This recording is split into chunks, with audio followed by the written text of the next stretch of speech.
ላለፉት 3 ቀናት በባሌ ምድር በርካታ አስደናቂ አስደማሚ የተፈጥሮ ጸጋዎች ስናይ ቆይተናል እና ዛሬ ዲስከስ እንድናደርግ የፈለኩት ብዙ የሚያስቆጭ ነገር እንደሚሰማችሁ አልጠራጠርም። ግማሹ ሌሊት በጣም በብዙ ሲያሳስበኝ ነው ያደርኩት። አልተኛውም። ለምን ለማኝ ሆን የሚለው ጥያቄ መመለስ አልቻልኩም።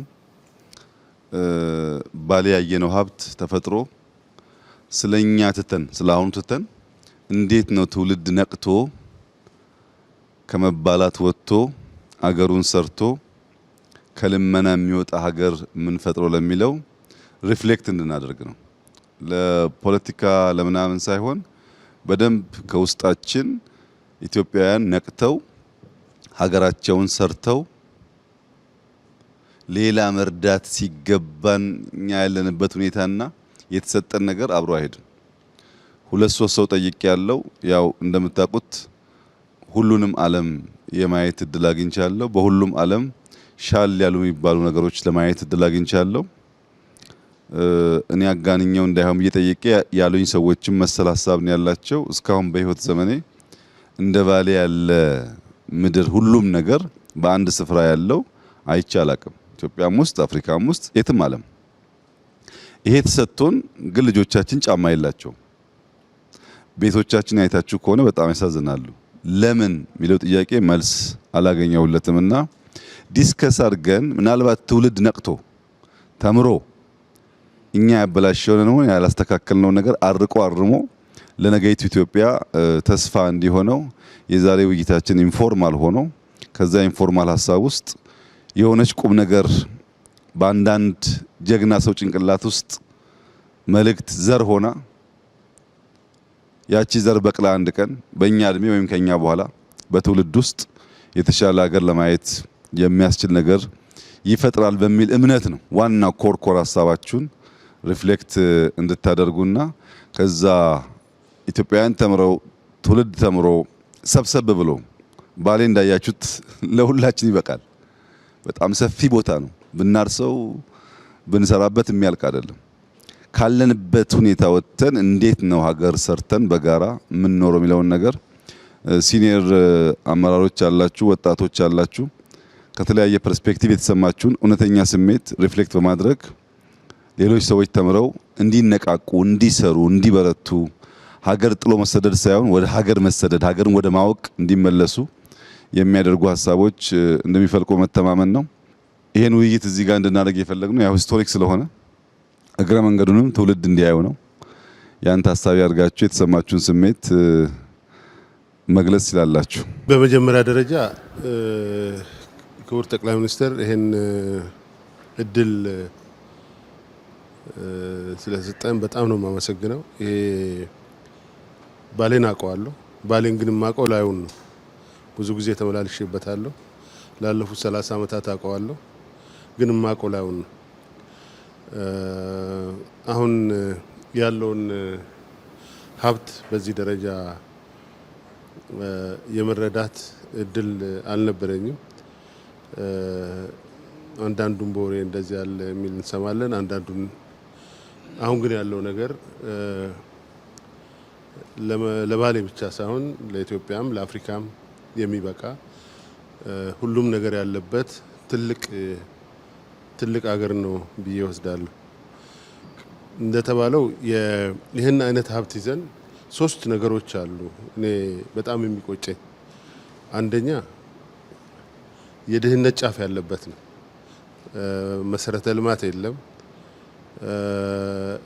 ለህብረተሰብ መሰረታዊ የሚባሉ የሚያስፈልጉ ነገሮች አልተሰሩም። ሀብት ላይ ተቀምጦ የድህነት ጥግ የሚኖር ማህበረሰብ መሆኑ አንዱ እጅግ በጣም የሚቆጭ ነው። ሁለተኛው የሚቆጨው በቅርብ ሳውዲ ሄጄ ነበር። አመት አልሞላኝም። ብዙ ወጣት ኢትዮጵያኖች ከሚሰደዱባት ዞኖች አንዱ ባሌ ነው። ተሰደው ሄደው ገሚሱ ባህር ላይ ይቀራል። ህገወጥ በሆነ መንገድ ነው የሚሄደው። ገምሱ ደግሞ እዛ የሰው ቤት ያጥባል እና ግመል ይጠብቃል። ይህን የመሰለ ሀብት ትቶ በባህር እየሰጠመ ሰው ቤት እያገለገለ አስቸጋሪ በሆነ መንገድ ህይወቱን ያሳልፋል። ይሄ ግን እነዛንም አምጥቶ እዚህ ማስተዳደር የሚችል ሀብት ነው ያለው። ሶስተኛው ይሄን እያለን ይሄን ወደ ጎን ትተን እኛ በመጨቃጨቅና በመዋጋት ነው ጊዜያችንን የምናሳልፈው። እነዚህ በጣም የሚቆጩኝ ነገሮች ናቸው። ትላንትናም እየተንቀሳቀስን ስናይ ዝም ብለን እየተነጋገርንበት የነበረ ጉዳይ ነው። ይሄ አሁን የደረሰው ነገር ጅምር ነው ብዬ አምናለሁ። ገና ጅምር ነው። ብዙ ነገር ይኖራል።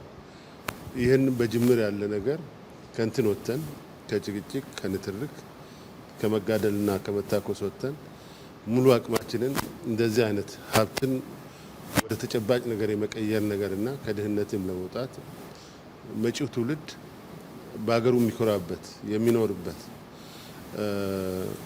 እኛ ተሰደን የምንሄድበት ሳይሆን ሌሎች መጥተው እዚህ የሚኖሩበትን ሁኔታ ለመፍጠር በሰፊው መስራት አለበት ብዬ አምናለሁ። ከዚህ ውጭ ያለው ነገር በሙሉ ጥፋት ነው። አቅም አለ፣ ጭንቅላት አለ፣ ጉልበት አለ። የወጣት ሀገር ነው። ይሄ የወጣት ሀገር ወደዚህ ወደ ራሱን ሀብት አውጥቶ ወደ መጠቀም መምጣት አለበት ብዬ አምናለሁ። እድል ከተገኘም የእኛን አይነት እድል ማግኘት በጣም ይከብዳል። ግን መጥቶ የሚያይበት ማየት የሚገባቸው መጥቶ የሚያዩበት ሚዲያዎችም ይህን ሀብትን የሚያስተዋውቁበት ሁኔታ መኖር አለበት እላለሁ። አሁንም መልሼ ማመስገን እፈልጋለሁ። ይሄ ትልቅ ሀብት ነው። ይሄ ትልቅ እድል ነው። ይሄን ትልቅ እድል በማግኘቴም እውነት ለመናገር በህይወት ኖሬ ይሄን በማግኘቴ በጣም እድለኛ ነኝ ብዬ ነው የማስበው። በጣም ደስ ብሎኛል። ትውልድም ይሄን ይዞ መሄድ አለበት ብዬ አምናለሁ። አመሰግናለሁኝ ክቡር ጠቅላይ ሚኒስትር። 3 ቀን ቆይታችን እዚህ መጀመሪያ ማንሳት የምፈልገው ይሄ ቲም የተደራጀበት ሁኔታ በራሱ ከዚህ በፊት ከነበረ ሁኔታ ለየት ያለ ነው። ነባር አመራሮች ከተለያየ ቦታ የመጣን በፊት አብረን የነበርን አሁን ደግሞ አዲሱ አመራር ያለበት ኮምቢኔሽኑ ጠለቅ ያለ መልእክት ሊሰጥ የሚችል የምናየውንም ነገር ሞር በፊት ከነበረ ሁኔታ ጋር ለማነጻጸር ትልቅ አጋጣሚ የፈጠረ ስለሆነ የቡድኑን ኮምቢኔሽን በጣም ማድነቅ እፈልጋለሁኝ። ከዛ በኋላ እንግዲህ ብዙ ስራዎች ብዙ ቦታ ላይ እንደተጀመሩ አውቃለሁኝ። ስለ ባሌ እያወራን ስለሆነ ቅድም አባዱላ እንዳለው ባሌ እንግዲህ በተደጋጋሚ በብዙ ሁኔታ መጥቻለሁኝ። እኔም ባሌን በዚህ መልኩ አይቻት አላቅም። ባሌን በዚህ መልኩ አይቻት አላቅም ስል ዛሬ የነበረው ትላንት የነበሩ ነገሮች ዛሬ ስለተቀየሩ አይደለም። ትላንት የነበረው መልክዓ ምድር ዛሬም አለ። ትላንት የነበረው የአየር ሁኔታ የአየር ጸባይ ዛሬም አለ። እነዚህ ታሪካዊ ሀብቶቻችን ትላንትም ነበሩ። ዛሬ ያየነው ባሌን ገልጸን ነው ያየነው። የተጀመሩ ስራዎች 3 ቀን ፈይቶብን ያየናቸው የተጀመሩ የልማት ስራዎች ባሌን ውስጥ የነበራትን እምቅ በተወሰነ ሁኔታ ገልጦ ለማየት እድል አግኝቻለሁ። ይሄ ዋናው ነገር ነው። ቅድም እርሶ ካነሱት ከድህነት ጋር ተያይዞም ያለንን ሀብትና ያለንን ፖቴንሻል አቅም ገልጦ የማየት አቅም ነው የነበረን ችግር። ዋናው ይሄ የሊደርሺፕ ችግር ነው፣ የሊደርሺፕ ሁኔታ ነው ብዬ ነው የምወስደው። ትላንት የነበረን ዛሬም ያለን ነገም የሚኖረን በደንብ ወደ ውስጥ ገልጠን ካየን ያለን ሀብት ለሀገራችን ይሆናል፣ ለባሌ ይሆናል፣ ለኦሮሚያ ይሆናል፣ ከዛ በላይ ደግሞ ለመላው ሀገራችን ይሆናል። ስለዚህ ዋናው ነገር ያለንን ነገር በቅጡ መገንዘብና መገንዘብ ብቻ ሳይሆን በዛ ላይ ተመስርቶ ወደ ስራ ወደ ውጤት ህዝቡ ተጠቃሚ እንዲሆን የማድረግ ቅድም ስለ ወጣቶች ተነስቷል። ወጣቶች ተጠቃሚ እንዲሆኑ የማድረግ እንደሰማሁት ይሄ አካባቢ ራሱ በሴፍትኔት ከዚህ በፊት የሚኖር አካባቢ ነው። አሁን በመሰረቱ ተቀይሯል። ግድቦች አይተናል። ሎጆች፣ የቱሪስት ቦታዎች ባሌ በፊትም የቱሪስት አካባቢ ነው። ግን ይሄ ሲጨመር ሊመጣ የሚችለውን ነገር በቀላሉ መገንዘብ ይቻላል። ግን ዋናው መተባበር፣ በጋራ የመስራት፣ በጋራ የማሰብና በጋራ በዚህ ላይ ይህንን ገልጦ የሚያይ የመሪነት ሚና አስፈላጊ ነው ብዬ ነው ማምነው። በጣም ደስተኛ ነኝ። አመሰግናለሁኝ። እኔም በጣም አመሰግናለሁኝ። እኔ መጀመሪያ ወደዚህ እንደዚህ ጉብኝት እመጣለሁ ወይ ሲባል ምን ኤክስፔክት እንደማድረግ አላቅም ነበር እና ያው ማየት ፈልግ ስለነበር እሺ አልኩኝ። እዚህ ከመጣሁ በኋላ ያየሁት ነገር ፈጽሞ ከገመትኩት በላይ ነው። ይሄ እንደዚህ አይነት ሁኔታ አያለሁ ብዬ አልገመትኩም ነበር። አንደኛ ከድሮ የስራ ጓደኞቼ፣ የትግል ጓደኞቼ ጋር አብረን ብዙ ጊዜ እንድናሳልፍ እድል አገኘሁ። ከረጅም ጊዜ በኋላ ባዱላን፣ አቶ ግርማን፣ እነ አቶ ጁነዲንን፣ ኩማን አላገኘኋቸውም ነበር። አሁን ሽመልስ አብሮን እያለ ብዙ ነገር እንድናወራ፣ ብዙ ነገር እንድናገር እድል ከፍቶልናል። በጣም ነው ደስ ያለኝ። ከዛ በላይ ግን ባሌ እኔም በወሬ አውቀዋለሁ ማለት እንደነ አባዱላ እንደነ ወርቅነህ አልተመላለስኩም። መከላከያ ያለሁ የተወሰኑ ቦታዎች መጣ ነበር። የዚህን ያክል ስፋት፣ የዚህን ያክል የመሬት ልማት፣ የዚህን ያክል የውሃ ብዛት፣ የዚህን ያክል ኢኮሎጂካል ዲፈረንስ ያለው አካባቢ ማንኛውንም ነገር ለመስራት የሚያስችል የተመቸ ሁኔታ ያለ መሆኑን አላቅም ነበር። የሶፍ ዑመር ዋሻ ሰማለሁ በወሬ 15-20 ኪሎ ሜትር ርቀት ያለው የዋሻ ውስጥ ሰፈር እንዳለ ግን አላቅም ነበር። የተወሰነ ዋሻ ነበር የሚመስለኝ። አሁን ደግሞ አደረጃጀቱና ስርዓቱ ለወደፊትም እየቀጠለ ይሄዳል። ግን በጣም በሚመች መንገድ እየተዘጋጀ ያለ መሆኑን ያየሁት። በ10 ሺዎች የሚቆጠር ሄክታር መሬት ለምቶ በባሌ ውስጥ ያሉት ከባሌ ተራራ የሚመነጩት ወንዞች ለማንኛውም ልማት እየተዘጋጁ መሆናቸውን ስታይ የሚያጭረው ተስፋ በጣም ትልቅ ነው። በጣም ትልቅ ነው። ትንሽ እንትን አይደለም። በመቶ ሺዎች የሚቆጠሩ ሄክታሮች ናቸው እየለሙ ያሉት እና ይሄ ለኔ በጣም ትልቅ ተስፋ ነው የሚሰጠኝ። ይሄ ከመሬት በላይ ያለው ሀብት ነው። ይሄ ከመሬት በታች ያለው ሀብት ገና አልታየም እና ሰላማችንን ጠብቀን እየተቻቻልን የፖለቲካ ስርዓታችንንም አስተካክለን ችግር በሚፈታ መንገድ ከሄድን በጣም በጣም ብራይት የሆነ የወደፊት እድል እንዳለን ነው እያሳየኝ ይሄድ ያለው። አሁንም ሙሉ በሙሉ ከችግሮቻችን እንዳልወጣን አውቃለሁ። ችግሮች እንዳሉ አውቃለሁ። እነዚህ ችግሮች የፖለቲካ ስርዓታችንንም በማስተካከል እየተቻቻልን እኔ ያልኩት ብቻ ይሁን ሳንል የራሳችንን ጉዳይ ሳፕረስ አድርገን ለሀገር የሚጠቅም ነገር በመስራት እንፈታቸዋለን። ከዚህ ጎን ለጎን ደግሞ የኢኮኖሚ ሁኔታ እየተሻሻለ ሲሄድ የፖለቲካ ስርዓታችንን የበለጠ ያጠናክረ ይሄዳል የሚል ተስፋ እንዲይዝ ነው ያደረገኝ። ይህንን ሳይ ተስፋውን አያለሁ። አሁን ያለውን ተጨባጭ ፕሮብሌምም አውቃለሁ አያለሁ። እነዚህን ሁኔታዎች መፍታት እርጀንሲ ያለው ጉዳይ እንደሆነ ይሄ ስራም እነሱን ከመፍታት አንጻር ቀላል ያልሆነ እርምጃ ወደፊት እንደሚወስደን አስባለሁ። ያም ሆነ በጣም ነው የማመሰግነው ወደዚህ በመምጣቴ። የድሮ ጓደኞቼን የስራ ጓደኞቼን በማግኘቴ በጣም ደስተኛ ነኝ።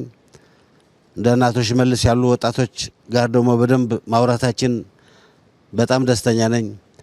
እንደዚህ አይነት ዩኒክ ስብስብ ያለፈውንም እያወራህ የሚመጣውንም እያሰብክ መሄድ የሚያስችል ሪትሪት አይነት ልበለው መዘጋጀቱ በጣም ትልቅ ነገር ነው የሚል እምነት አለኝ። ከመጠን በላይ አመሰግናለሁ። ክቡር ጠቅላይ ሚኒስትር፣ ከመደበኛ የዕለት ተዕለት ስራችን ወጥተን ብዙዎቻችን በተግባሩ ላይ ያልተሳተፍን እርስ በርሳችንም እንድንገናኝ እድሉ ተሰጥቶን እዚህ በመገኘታችን በጣም አመሰግናለሁ። በፌዴራል መንግስት በእርሶ የሚመራ ኢኒሼቲቭ እና በክልሉ የተሰሩት ብዙ ስራዎች ከገመትኩት በላይ ናቸው። እውነቱን ለመናገር ከገመትኩት በላይ ናቸው። በልጅነት እኔ ባሌ ጠቅላይ ግዛት ይባል ከነበረበት ዘመን ነው ማውቀው እና በኢትዮጵያ ውስጥ መረጃዎች ወስጄ ሳሰላ አሁን ባሌ ሁለቱ ባሌዎች አንድ ላይ የአጠቃላይ ኢትዮጵያ 3.9% ነው በቆዳ ስፋቱ። ይህንን የሚያክል የአገሪቱ ክፍል እኔ በማውቀው ዘመን መሀል ካለ ልማት ተነጥሎ ምንም አይነት ይሄ ነው ተብሎ ሊጠቀስ የሚችል የልማት እንቅስቃሴ ያልነበረበትን ዘመን ሳስብ በእውነቱ ለአገሬ አዝናለሁ። ከዚህ ሊገኝ ይችል የነበረ ሀብት ብቻ ሳይሆን ይሄም በማልማት ይገኝ የነበረ ልምድና ወደ ሌላ ሊሻገር የነበረው ሁሉ ነው የጠፋብን የነበረውና አሁን በሶስቱ ቀን አካባቢውን ሳይ ግብርናን በተመለከተ የተሰሩ የተወሰኑ መንገዶች ሲታዩ ሙሉ በሙሉ ዋጋቸውን ሊመልስ በሚችል መንገድ የሚያገለግሉ ናቸው። ከፕሬዝዳንት ሽመልስ ጠይቄ ነበርና ምን ያህል መሬት ለመሆኑ እዚህ በሰብል ለማልማት ታርሷል ብዬ ስል በሁለቱ ባሌዎች ወደ 1 ሚሊዮን ሄክታር መሬት ታርሷል ሲባል ይህንን በ20 በመቶ ብቻ አማካይ ምርታማነት 20 ሚሊዮን ኩንታል በላይ ሊወጣበትና ለመላው አገሪቱ ሊሰርፍ የሚችል ነገር ያለበት ኤሪያ ነው የተዘነጋ የነበረው ማለት ነው። በተፈጥሮ ሀብትና በዚህ አይነት ደግሞ ለታሪክ የሚሆኑ ነገሮች ሲታዩ እኔ እዚህ አሁን ውስጡ ያለነውን ዋሻ አይነት ለታሪክ እይታ የሚሆን ሌላ ተቀራራቢ ነገርና አገር አለ ፈልጉና እዩ ቢባል የሚገኝ አይመስለኝም። ይህን የሚሰማ ሰው ወደፊትም መጥቶ የሚያይ ሊያመዛዝን የሚችለው ነውና ይህም ራሱ ተደብቆ የኖረ መሆኑ ሲታይ በጣም በብዙ የሚቆጭ ነው። ይሄ ብቻ ሳይሆን ደኑም የመሬት አቀማመጡም ሌሎች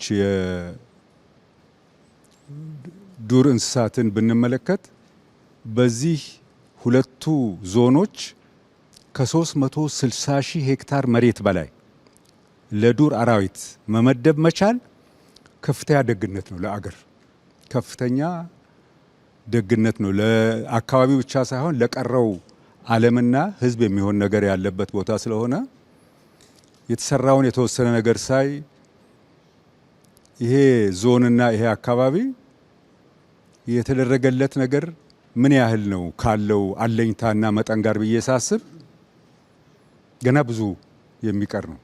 ያየነው የመሬት ከፍታ፣ ደን፣ የተለያዩ ለታሪክ የሚሆኑ አካባቢዎች ሲታይ ገና ነው። ግን ይህንን ለማየት የሚችል እይታ እና ለመፈጸም የሚችል አቅም መፈጠሩን ሳይ ግን በእጅጉ ኮራለሁ። እኔ በጣም ደስ ብሎኛል።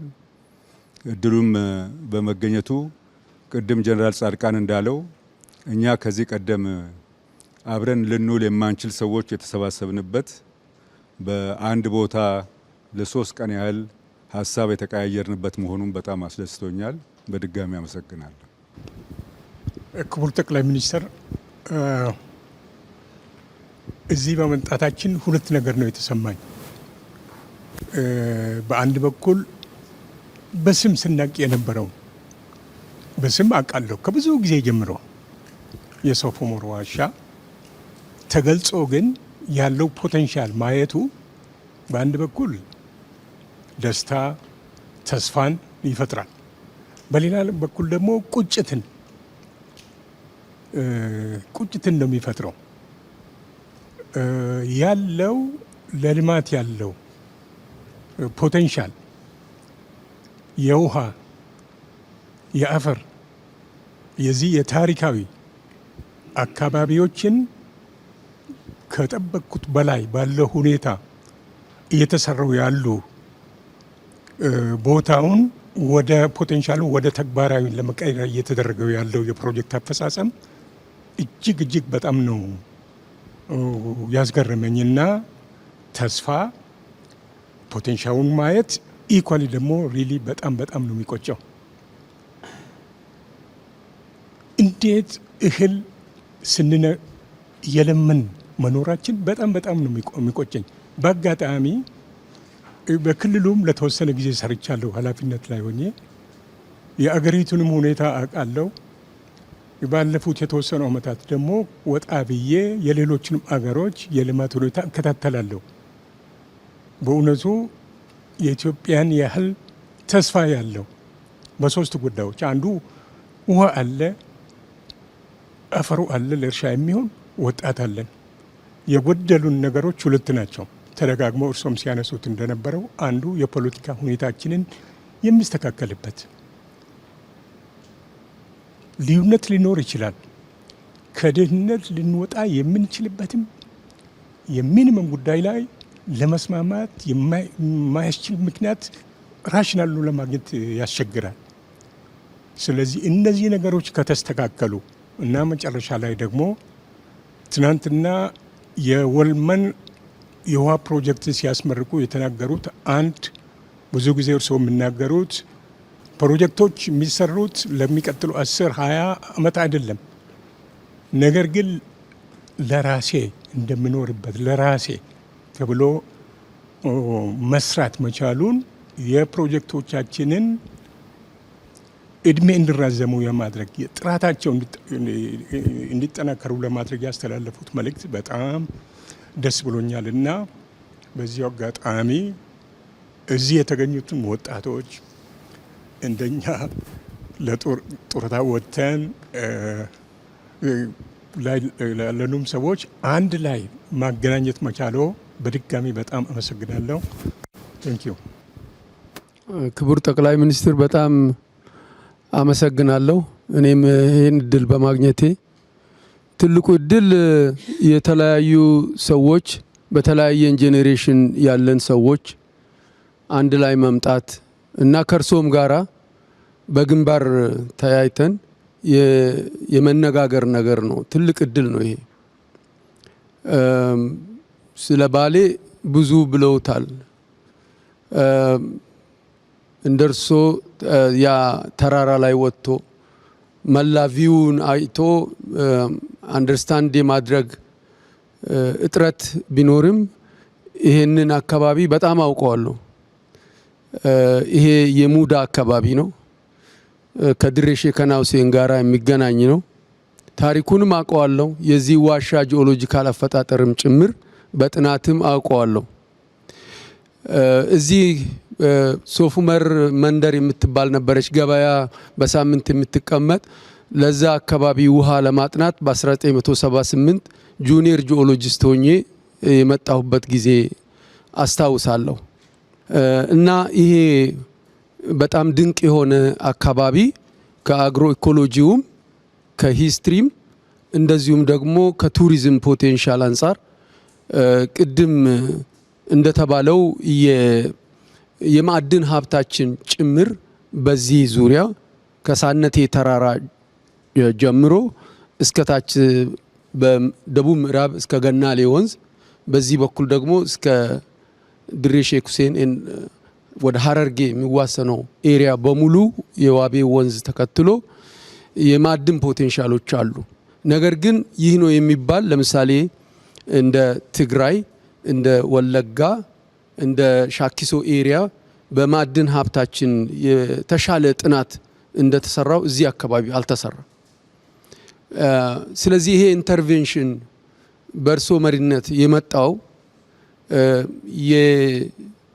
የባለሙያውንም የአመራሩንም የሀገሪቱንም ሕዝብ አይን የሚገልጽ ነው። ይሄ ትልቅ ነገር ነው።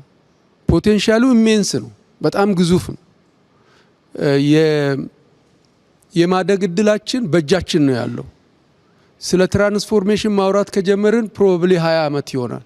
ነገር ግን ተጨባጭ ነገር መስራት አቅቶን ተጠላልፈን ቁጭ ብለናል። ስልጣንን ማዕከል በማድረግ ቁጭ ብለናል። ነገር ግን ልማት እናምጣ ከተባለ የልማት እድሉ አለ። የምንማረው ከብዙ ሀገሮች ከቻይናን ሳውዝ ኢስት ኤዥያን ጭምር ከብዙ ሀገሮች የመማር እድሉ አለ። ቴክኖሎጂ እየገባ ነው። በእርሶ መሪነት ይህ የዲጂታላይዜሽን ዘመን የመስፈኑ ጉዳይ በቀላሉ የሚታይ ሰው ፎር ግራንትድ ይወስዳል። እኔ ግን እንደዛ አላየው። በጣም ነው የሚገርመኝ። ነዳጅ ስንቀዳ ድሮ በጣም እንቸገር ነበር። በጣም ብዙ ለውጦች አሉ። ግን ኩሙሌቲቭሊ ኦቨርአርቺንግ ቪውን አስቦ የማየቱ ጉዳይ በጣም ትልቅ ነገር ነውና አሁን ሱፊያን ያለው ላይ ትንሽ ነገር ለመጨመር የኛ ሀገር ፖቴንሻል ያለው ልክ ሎ ሃንጊንግ ፍሩት እንደሚባለው እርሻ ላይ ነው። የመጀመሪያው እርሻው አልተበላም። አፈሩንና ውሃን ማገናኘት ተጀምሯል። ዌልመን ላይ ትላንትና እርሶ እንዳስመረቁት ፕሮጀክት የምናየው የመጀመሪያው ትልቁ ኢሪጌሽን ነው የሚመስለኝ። አላቅም ሌላ ቦታ እኔ ሚስ ያደረግኩት ካለ አላቅም እንጂ በ10 ሺዎች የሚቆጠር ሄክታር መሬት ከአንድ ሶርስ የማልማት አቅም ተጀምሯል። ይሄ በብዙ 10 ሺዎች የሚቆጠሩ ሄክታር መሬቶችን የማልማት አቅማችን ትልቅ ነው። ኤክስፖርት ለማድረግ እድላችን ይጨምራል ማለት ነው። ይሄ ማለት የሀገሪቱን የውጭ ምንዛሪ ፍላጎታችንን ይጨምራል ማለት ነው እና ኢንዱስትሪያላይዜሽንም ከኛ የራቀ አይደለም፣ ከዚሁ ጋር የሚያያዝ ነውና እኔ በጣም የሚደንቀኝ ሳነቴንም ብዙ ጊዜ ተመላልሼበታለሁ። የእርሶ እይታ በጣም የተለየ ነው። ውበትን ብቻ ሳይሆን መሬታችንን፣ ጋራዎቻችንን፣ ደኖቻችንን ገልጠን እንድናያቸው ለመጪው ትውልድም እያስተማሩ ነው ያሉትና ይሄ በጣም ትልቅ ነገር ነው። ህዝቡም በዚህ ላይ መረባረብና ወደ አንድ ሴንተር ኦፍ ግራቪቲው ተፈጥሯል። በዚህ ሴንተር ኦፍ ግራቪቲ አንጻር ከዚህ ዙሪያ ተሰልፈን ልማትን ማምጣት እንችላለን። ድህነትን ማስወገድ ይቻላል። ከዳሎል በረሃ አንስቶ እስከ ሳነቴ አናት ላይ ማዕድን ነው፣ እርሻ ነው፣ ልማት ነው፣ ቱሪዝም ነው፣ ኢንፍራስትራክቸር ነው። ሁሉ ነገር አለን። ይሄ ነገር ተጀምሯል ነው። ስለዚህ ይሄ የተጀመረውን ነገር ሳናደንቅ ወደ ሌላ ነገር ማሰብም አንችልምና ማመስገንም ለሰሩት እና እኛ በእድሜ ከርሶ በፊት ሆነን በሀገሪቱ በመላ ስንዞር ያላየነውን ነገር የማየት አቅም በመፍጠሩ በጣም ላመሰግን ወዳለሁ። አመሰግናለሁ። እሺ፣ አመሰግናለሁ ክቡር ጠቅላይ ሚኒስትር። እኔም ከባሌ አንዱ የገባኝ ምን ያክል በተቃርኖ የተሞላን መሆናችንን የሚያሳይ ነገር አለው። የባሌም ብቻውን ወስዶ ኢትዮጵያን በሙሉ መቀለብ ከኢትዮጵያ ደግሞ የሚትረፈረፍ ሀብትን ለሌሎች ጉዳዮች ማዋል የሚቻልበት አቅም እንዳለ አየን። በሌላ በኩል ደግሞ እዚሁ ትላንትና በመረቅነው ፕሮጀክት የዚህ አይነት ጸጋ የተረፈረፈ ጸጋ ላይ የተቀመጠ ሀገር እና አካባቢ አንዱ ገጽታው ሴፍትኔት ለዘመናት ያገኝ የነበረ መሆኑን አየን። ነካ ነካ አድርጎ በአጠገቡ ውሃ በማድረስ ወደ ብልጽግና መሄድ ይችል የነበረ ማህበረሰብ በእርዳታ እህል ለዘመናት እንዲኖር ማድረጋችንን አየን። ከዚህ ወስደን ኢትዮጵያ ውስጥ የምንዋደቀው ለምን ነበረ? የምንዋደቅበት ስፍራ የት ነበረ? ለስልጣን የሞትንበት የታገልንበት አሁንም ግማሹ ጫካ ቢገባበት ምክንያት ምን ልንሰራበት ነበር ታዲያ የሚያስብል ነገር ያስነሳል። የባሌ ምን ከመጣሁበት አካባቢ ጋር የሚገናኝ ከእምነትም ጋር የሚያዝ ትስስር ስላለው ከአናጂና ጋር ተያይዞ ስለ ባሌ አውቃለሁ። አሁንም ያለሁበት አካባቢ ጋር ያሉ ከዱቄት ከምናም ጋር የሚያያዙ ስንዴ ከዚህ ወደዛ እንደሚሄድ አውቃለሁ። ስንዴ ያመርታል። ከዛ የተረፈው የባሌ ተራራዎች የሚባል በቀይ ቀበሮ ነው የምናውቀው። ከዚህ ያለፈ ግን ይሄ አካባቢ በእንደዚህ አይነት ጸጋ የተትረፈረፈ መሆኑን አናቅም። አሁን ባለፈው ከኢትዮጵያ ደቡባዊ ምዕራብ አካባቢ ያለውን ጸጋ በመግለጥ ምን እንዳለን ለማየት ሞክረናል። ባለፉት ሰሞን ደግሞ ምስራቁ አካባቢ ላይ ያለውን ከፈት አድርጎ ለማየት ተሞክሯል። አሁን የዚህ የባሌን እያየን ያለ ነው። ይሄን ወስደን የእጥረት ያባላል፣ ያጋጫል፣ ያነጫንጫል። ኢትዮጵያ ውስጥ ግን ጸጋ መትረፍረፍ ነው። ለሁሉም ለኛ በቅቶ ለሌሎች የሚተርፍ ጸጋ ኖሮን የምንጋጭበት ምክንያት እሱ ላይ ተኝተንም ሌላ የምናማትርበት ምክንያት ምን ጋርዶን ነው የሚያስብል ነገር ያሳያል። የተፈጥሮ ነብት አይተናል። በትላንትና ወዲያም ስንነዳ የዱር እንስሳት አጠገባቸው እየነዳን ስንሄድ ከማህበረሰቡ ጋር ተላምደው ተዋደው የሚኖሩበት ሁኔታ አይተናል።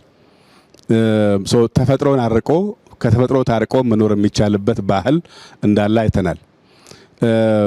በአንድ ወቅት ደቡብ እያለው አንድ አውሮፓ ሀገር ላይ ሄደን 1 ሰዓት ከ20 ያክል ደቂቃ ነተን አንዲት ትልቅ ዛፍ ናት የምትባል እድሜዋ ተነግሮን የስንት መቶ እንደሆነች እሷ ስር ምሳ ተበልቶ ፎቶግራፍ ተነስተን 1-2 ሰዎች ዛፏን እንዲያቅፉ ተደርጎ እንዴት ትልቅ እንደሆነች ለማየት ሞክረናል።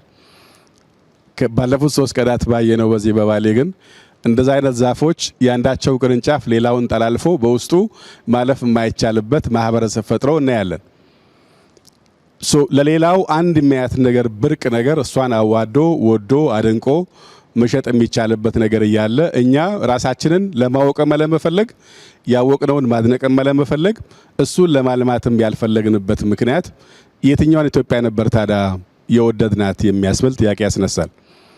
ይሄን ካየን የድህነታችን በውሳኔያችንና በፈቃዳችን ላያችን ላይ የጫነው እንደነበር የሚያሳይ ነገር አለው።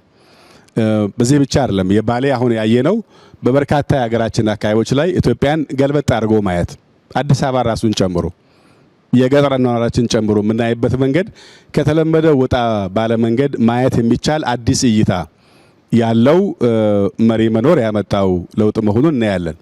ይህን ደግሞ የዛሬ 50 የዛሬ 100 ዓመት ጀምር ነው ቢሆን ኖሮ አሁን በአጭር ጊዜ ውስጥ እርዳታ እንጀምር ተብሎ ፕራይም ሚኒስትሩ ኢንትሮዱስ ከሚያደርጉት ተስፋ ጋር ተያይዞ ድሮኑ እርዳታ መስጠት ምንችል ሀገር መሆን እንችል ነበር። ከዚህ ሀገር ሰው የሚወጣበት ሳይሆን ዓለም ያውም ከተሰጠን የአየር ሁኔታ የአየር ጸባይ ሁኔታ ጋር ተያይዞ ዓለም ኢትዮጵያ ውስጥ እየጎረፈ መኖር የሚችልበትን ሀገር ማድረግ እንችል ነበር። ከዚህ ጋር ተያይዞ አሁን የተፈጠረው አዲስ ለውጥ አዲስ እይታ የት ነበርንም ያስብላል፣ የት መድረስ እንደምንችልም ግን ያመላክታል። በዚህ ረገድ በተለየ መንገድ ሀገራችን እንድናቅ የጀመርንበት ሁኔታ ተስፋ ሰጪ መሆኑ ለዚህም የፕራይም ሚኒስትሩ የወሰዱት እይታም አቅምም አተያይም በጣም ጉልህ መሆኑ እድለኛ ነው ያደርገናል። አሁን እኛ የተጀመሩ ስራዎችን ጨርሰን አናቅም፣ ግን የተጀመሩት ስራዎች ታይተው ተረግጠው ታቅደው በጠቅላይ ሚኒስትሩ እየተበራሩልን ሄደን ያየነው እነሱንም ለማየት ግን ሄደን ትንሽ ስራ ፖይዞን ደክሞናል። ከመጀመሪያው አስቦ አይቶ አቅዶ ሰው አስተባብሮ እያንዳንዱን ፕሮጀክት ደግሞ እዚህ ብቻ አይደለም በምስራቅም በምዕራብም በደቡብ ምዕራብም በደቡብ ምስራቅም ያለውን ደግሞ በዚህ መንገድ ካየነው የምንወጣበት ከፍታ ትልቅ እንደሆነ ያሳያል። የነበርንበት ዘመን ግን በውሳኔያችን ድህነት ውስጥ እንድኖር በውሳኔያችን ተርፎን እያለ ግን እየተነጫነችን እንድኖር የሆንበት ምክንያት የባከነ ጊዜ ነው ብለን መቆጨትና ለቀሪው ግን ቢያንስ አሁን በቀረችን ጊዜ ያለችንን አቅም ሁሉም ሰው የሚሰራውን ላለማደናቀፍ ቢያንስ ማገዝ ካልተቻለም ላለማደናቀፍ መወሰን ከቻልን የባለፈውን ጊዜ ማካካስ የሚቻልበት እድል እንዳለን ማየት ይቻላል። የዚህ አካል በመሆኔም ትልቅ እድለኛ ነኝ። አመሰግናለሁ። በጣም አመሰግናለሁ። 3 ነገሮች ላይ ማተኮር ፈልጋለሁ። መጀመሪያ ምን እንደተሰማኝ የዚህ ክፍለ ሀገር ተወላጅ ነኝ። እዚህ ክፍለ ሀገር ተወላጅ እንደመሆኔ እዚህ እንደማደጌ አሁን ይሄን ሳይ ምን ተሰማኝ የሚለውን ነገር ማንሳት ፈልጋለሁ። ትላንት ያየነው ሀረና ብሉቅ አባቴ ታላቅ ወንድሜ ትግል ያረጉበት እኔ ከብት የጠበቅኩበት ቦታ ነው። የባሌ ደኖች የነጻነት ተዋጊዎችን ሽፋን በመስጠት ብዙ ዘፈኖች አሉ። እንደ አንድ ትግል አካል ነው የሚቆጠሩት እና ስናድግ ከዚህ ጋር ነው ያደግነው። አሁን ምን ተቀየረ ነው ወደዛ ነው የሚሄደው። ጠቅላይ ሚኒስትሩ ለጠየቁት ጥያቄ የሁሉ ሀብት እያለ ለምንድን ነው ያላደግነው የሚለው ከውጪ ስንገባ አግኝተውን በ2 ሳምንት መሰለኝ እንደገና ጠርተውን ቪዲዮ አሳዩንና የአዲስ አበባን እንደዚህ አድርጌ መቀየር ፈልጋለሁ አሉ። ከዛ ሸራተን ሄደን ገመገምንኛ ከመሪዎቻችን ጋር። እኛ የምናውቀው ፖለቲካ ነው፣ ስለ ፖለቲካ ነው። ጠቅላይ ሚኒስትሩ ከኛ ጋር ፖለቲካ አላወሩም፣ ስለ እድገት አወሩ። እና እኛ የምናውቀው ስንት ዓመት ያደግንበት ሰልፍ ተርሚኔሽን፣ ኢምፓየር፣ የኦሮሞ ነጻነት ምናምን ነው ሁሉ ትተው ስለ እድገት አወሩና ከዛ ወዲህ ሳይ ይሄ አቋማቸው ኮንሲስተንት ነው። እንግዲህ ከኛ በምንድን ነው የሚለየው? ከዚህ በፊት ከነበሩት መሪዎች የሚለየው ምንድነው? የእይታ ጉዳይ ነው። ማይንድሴት እሳቸው ማይንድሴታቸው ዴቨሎፕመንታሊስት ነው። ሀብት በመፍጠር እኔ ባሌን ዛፉን እንደ ዛፍ እንደኛ ድጋፍ እንጂ እንደ ሀብትም አይቼው አላውቅም። ሶፍ ዑመርም 8ኛ ክፍል የጂኦግራፊ አስተማሪ አምጥተው አሳይቶናል። ሀብት ይሆናል አይደለም አንድ የኢትዮጵያ አንዱ ወንደር የሚለው ነው እንጂ ሀብት ሆኖ የኢትዮጵያ እድገት አካል ይሆናል በሚል አላየንም። እና የተቀየረው ነገር እርሶ መጽሐፍ ቻፕተር 1 ላይ አለ። የኢትዮጵያ የመቆርቆዝ ትልቁ ፋክተር የእይታ ነው ይላል። እና ማይንድሴት ከሌለ ፓራዳይም ሺፍት አይኖርም። እኔ ብልጽግና ሲመሰረት እንዴት እንደተደሰትኩ ልነግራችሁ አልችልም። ያደኩበት ድርጅት በጣም ወደዋለሁ፣ አልዋሻችሁም። ግን አይ ዋንት ቱ ሺፍት ፓራዳይም ሺፍት ማድረግ ስለምፈልግ ከዘርፈ ብዙ የእድገት ፕሮግራም ነው የሚከተሉት። የእርሻ አለ፣ አርባን ትራንስፎርሜሽን አለ፣ የቱሪዝም አለ፣ የቴክኖሎጂ አለ። ይሄ እንግዲህ ትልቅ ፋክተር ነው። ካፒታል ክሪኤሽን፣ ካፒታል አኩሙሌሽን ላይ ነው ፎከስ የሚያደርጉት። ዚስ አር ዘ ቱ ኢምፖርታንት ፋክተር ፎር ትራንስፎርሜሽን። እና እኔ የቆረቆዝ ነው የእይታ ጉዳይ ነው። አሁን ከዛ ዲፓርቸር እያደረግን ያለነው ማይንድ ሴት ነው። ይሄን ደግሞ አይዲዮሎጂ ማድረግ አለብን። የህዝቡ አይዲዮሎጂ፣ የታጋዮች አይዲዮሎጂ፣ የቢሮክራሲው አይዲዮሎጂ ማድረግ አለብን። የመፍጠር የመፍጠን ሰርቪስ የማድረግ ይሄን ካረግን ትልቅ ነገር ማድረግ እንችላለን የሚል ነው። ሌላው እኔ ኦብዘርቭ አድርጌ ያለው እዚህ ውስጥ ያላችሁትን ኦልሞስት ከሁላችሁም ጋር በቅርበት እንደ ጓደኝነት ነው የምናወራው። በጋራ ያለን ነው የሚበዛው። ከዲፈረንሱ ይልቅ በጋራ ያለን ነገር ይበዛል። በት አት ዘ ሴም ታይም ኮንፍሊክት የምንገባበት ምክንያት ሜቢ ታይም ወስደን ዴሊብሬሽን ጠቅላይ ሚኒስትሩ እሳቸው አጠገብ ስለነበርኩ ያ በር ያልተከፈለለት ሰው አልነበረም። እዛ ቤት ያልመጣ ፖለቲካ መሪ፣ እዛ ያልመጣ የሃይማኖት መሪ አልነበረም። በት ያንን ኦፖርቹኒቲ የተጠቀመ አለ፣ ያልተጠቀመ አለ። እና እኔ ትልቅ ተስፋ ነው የሚታየኝ። ትልቅ ስቴት ትራንስፎርሜሽን እየዞረ ነው ይዞራል። ኢትዮጵያ ትቀየራለች የሚላለኝ። ሁላችሁንም ስላገኘኋችሁ ደስ ብሎኛል። አመሰግናለሁ። ክቡር ጠቅላይ ሚኒስትር፣ የዛሬ 7 ዓመት 6 ዓመት ባሌ ደጋግሞ ይዞን ሲመጡ የነበረው ነገር ከፍተኛ ቁጭት ነው የነበረው። አንዳንዴም ከቁጭቱ ያለፈ ደግሞ ቁጣዎችም ነበሩ። ዛሬ ላይ ቆሜ ሳየው በዚህ አጭር ጊዜ ውስጥ ይሄ ሁሉ ነገር ተቀይሮ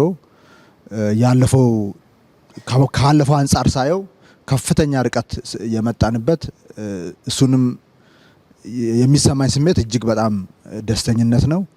የታሰቡ ነገሮችና ደግሞ ከዚህ ተነስቶ ወደፊት የሚመጡትን ነገሮች ደግሞ ኢማጂን ሳረግ እጅግ በጣም ከፍተኛ ደስታ ይሰማኛል። የመደመር ትውልድ መጽሐፍ ሲመረቅ ሶፍ ዑመርን እንደ ዲቨሎፕመንት ሴንተር ተወስዶ እዛ እንዲጀመር ክቡር ጠቅላይ ሚኒስትር መመሪያ ከሰጡበት ጊዜ ጀምሮ ከፍተኛ ስራ የተሰራበት ያ የነበረው ቁጭትን የሚያርም የመደመር ትውልዱ ደግሞ አዲስ መንገድ የሚከፍትበት ህዝቡም ከነበረበት ድህነት፣ ኋላ ቀርነት ከሴፍቲኔት የሚላቀቅበት ኢንቴግሬትድ የሆኑ ቅድም እንደተገለጸው በግብርናም፣ በማዕድን፣ በቱሪዝም አልፎም ደግሞ በአርባን ዲቨሎፕመንት ሰፋፊ ስራዎች የተጀመሩበት ህዝቡ ላይም ሁላችንም ላይ ከፍተኛ ተስፋ የፈጠረበት ለኢትዮጵያም ትልቅ ጉልበት እንደሚሆን የታየበት ነውና ያ ቁጭት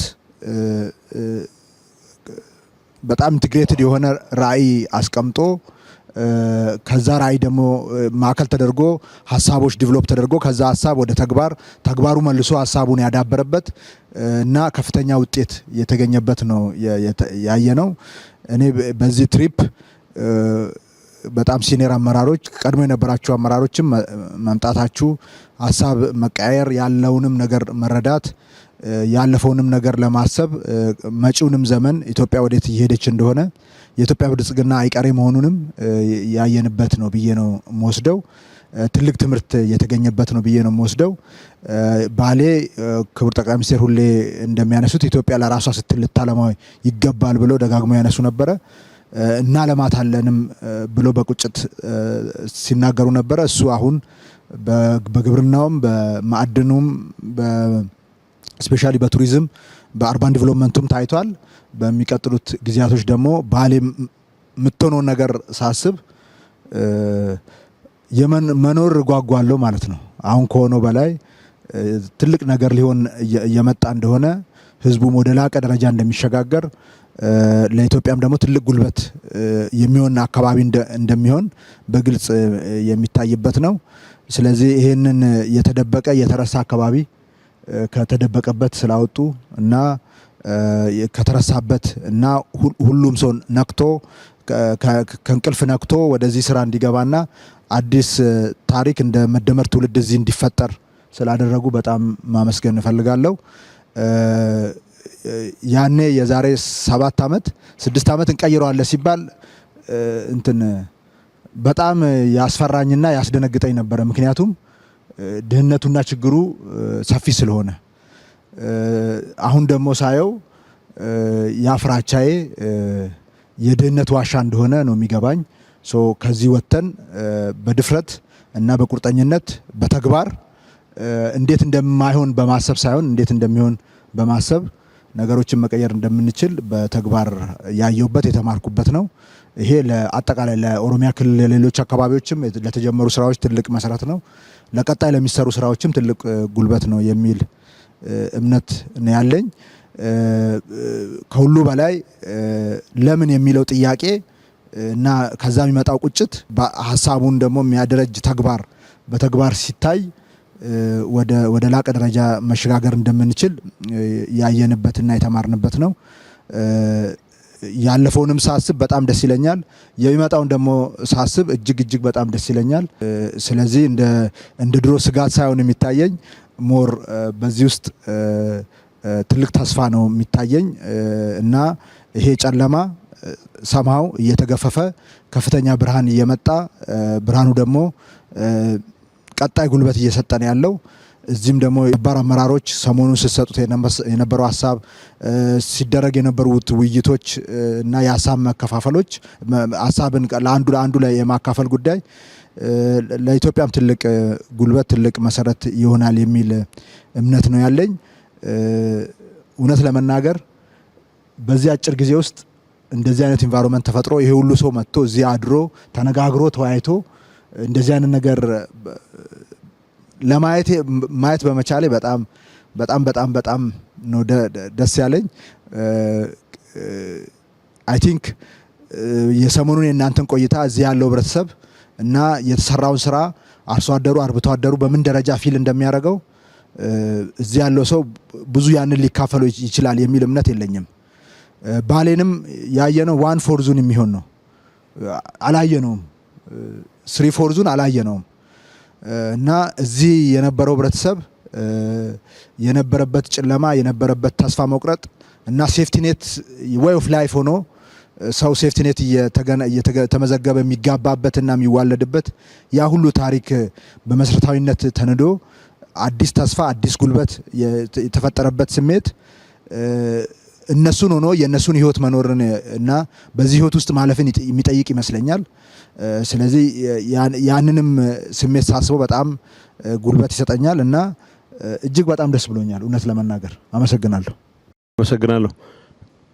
ክቡር ጠቅላይ ሚኒስትር፣ እኔ 3 ነገሮች ነው ማንሳት እንፈልገው። መጀመሪያ እንኳን ወደዚህ መጣን። እኔ ባሌ የመጨረሻ የመጣሁት 13 ዓመት በፊት ነው። ባሌ ጂኦግራፊ ነው ለኛ፣ መልክዓ ምድር ነው እንጂ ሌላ ነገር የለውም። ደርሼ መጥቻለሁ። ቢያንስ ያኔ መንገድ ለመመረቅ ነበር የተመጣው። በስንት ዘመን የተሰራች አንድ መንገድ ብቸኛ መንገድ ነበረች። በሄሊኮፕተር ነው ሄድኩት። በጣም ሀብታም ምድር መሆኑን የሚያጠራጥር ነገር አልነበረው። እንዲህን አትሊስት ሀብት ለመጠቀም እንኳን መንገድ ቀደም ብሎ መስራት እንዴት አልታያቸውም ብዬ ጠይቅ ነበረ። ያኔ እንኳን ያልኩት ለመዝረፍ ነበረ፣ ግን መዝረፍ የሚለው ቃል ትንሽ ከወድ ስለሚል ነው።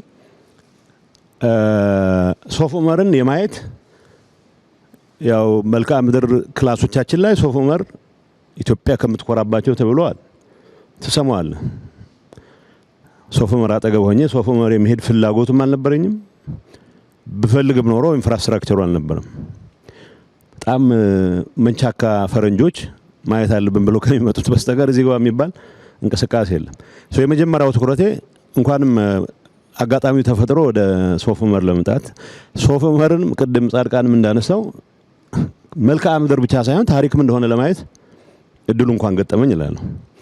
ሶፍ ዑመር እንዳልኩ ዋሻ እቺ ፎቶ ላይ የምናያት ነገር ብቻ ነች እንጂ ውስጥ ገብተህ ይሄን ያክል ረጅም ርቀት ያለው ሰብተራኒያን ዓለም እንደሆነ እንግዲህ የባሌ አካባቢ መልክዓ ምድር ተራሮች አሉት።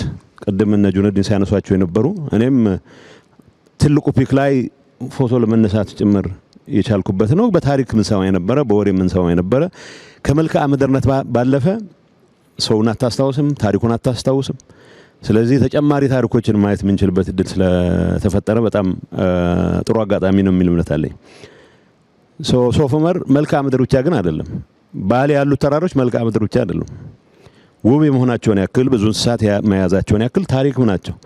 ይህ አካባቢ ለምሳሌ የኢትዮጵያ ኢንተግራል የመልክዓ ምድር አካል ነው። ሶፍ ዑመር ይኮራበታል። ሰሜን ማን ነው የባሌ ማውንቴንስ ይኮራባቸዋል። ግን ደግሞ እዚህ አካባቢ ከ1000 ዓመት በፊት ጀምሮ ከሙሉ ዓለም የተሰባሰቡ የእስልምና ምሁራን ትምህርት ይቀስሙበት የነበረ አካባቢ መሆኑን ማንም ሰው አስተውሶ አያውቅም። የታሪካችን አካል አድርገንም ተንትነነው አናውቅም። በጂኦግራፊ የምንኮራውን ያክል ታሪኩም አካላችን ነው ብለን አስበን የምንችልበት አጋጣሚ ነበር ወይ? ቅድም እንደተነሳው ለጂኦግራፊ ያለን ፍቅር ኢትዮጵያም ሆነ ሂማሊያስ ሆነ ብዙ ላይቀየር ይችላል። እዛ ውስጥ ያለው ታሪክ ግን የኛም ታሪክ አካል ነው ብለን ባሰብን ቁጥር ነው የበለጠ አታችመንታችን የሚጠነክረውና ከመልክዓ ምድር ወጥተን ታሪኩንም ጭምር ለማየት አጋጣሚ ስለፈጠረ ከሶፍ ዑመር ጀመርን እንጂ ያየናቸው አካባቢዎች ውስጣቸው ብዙ ታሪክ ያዘሉ ናቸው። ይሄንንም ለማየት እድሉ ስለገጠመን አይ ቲንክ ጥሩ አጋጣሚ ነው የሚል እምነት አለኝ። ከሌሎች ጋር መገናኘት እኔም ያስደስተኛል። ቅድም አባዱላ ሲያነሳ ተመላልሻለሁ ይላል። ጁነዲንም ተመላልሸ ሁሉም እዚህ ይኖሩ ነበረ። ለምንድን ነው መሰረተ ልማት ማስፋፋት ያልቻል ነው የሚለው ጥያቄ ተመልሰ ስታየው ምናልባት የእንቁላልና የጫጩት የዶሮ ፕሮብሌም ጉዳይ ነው።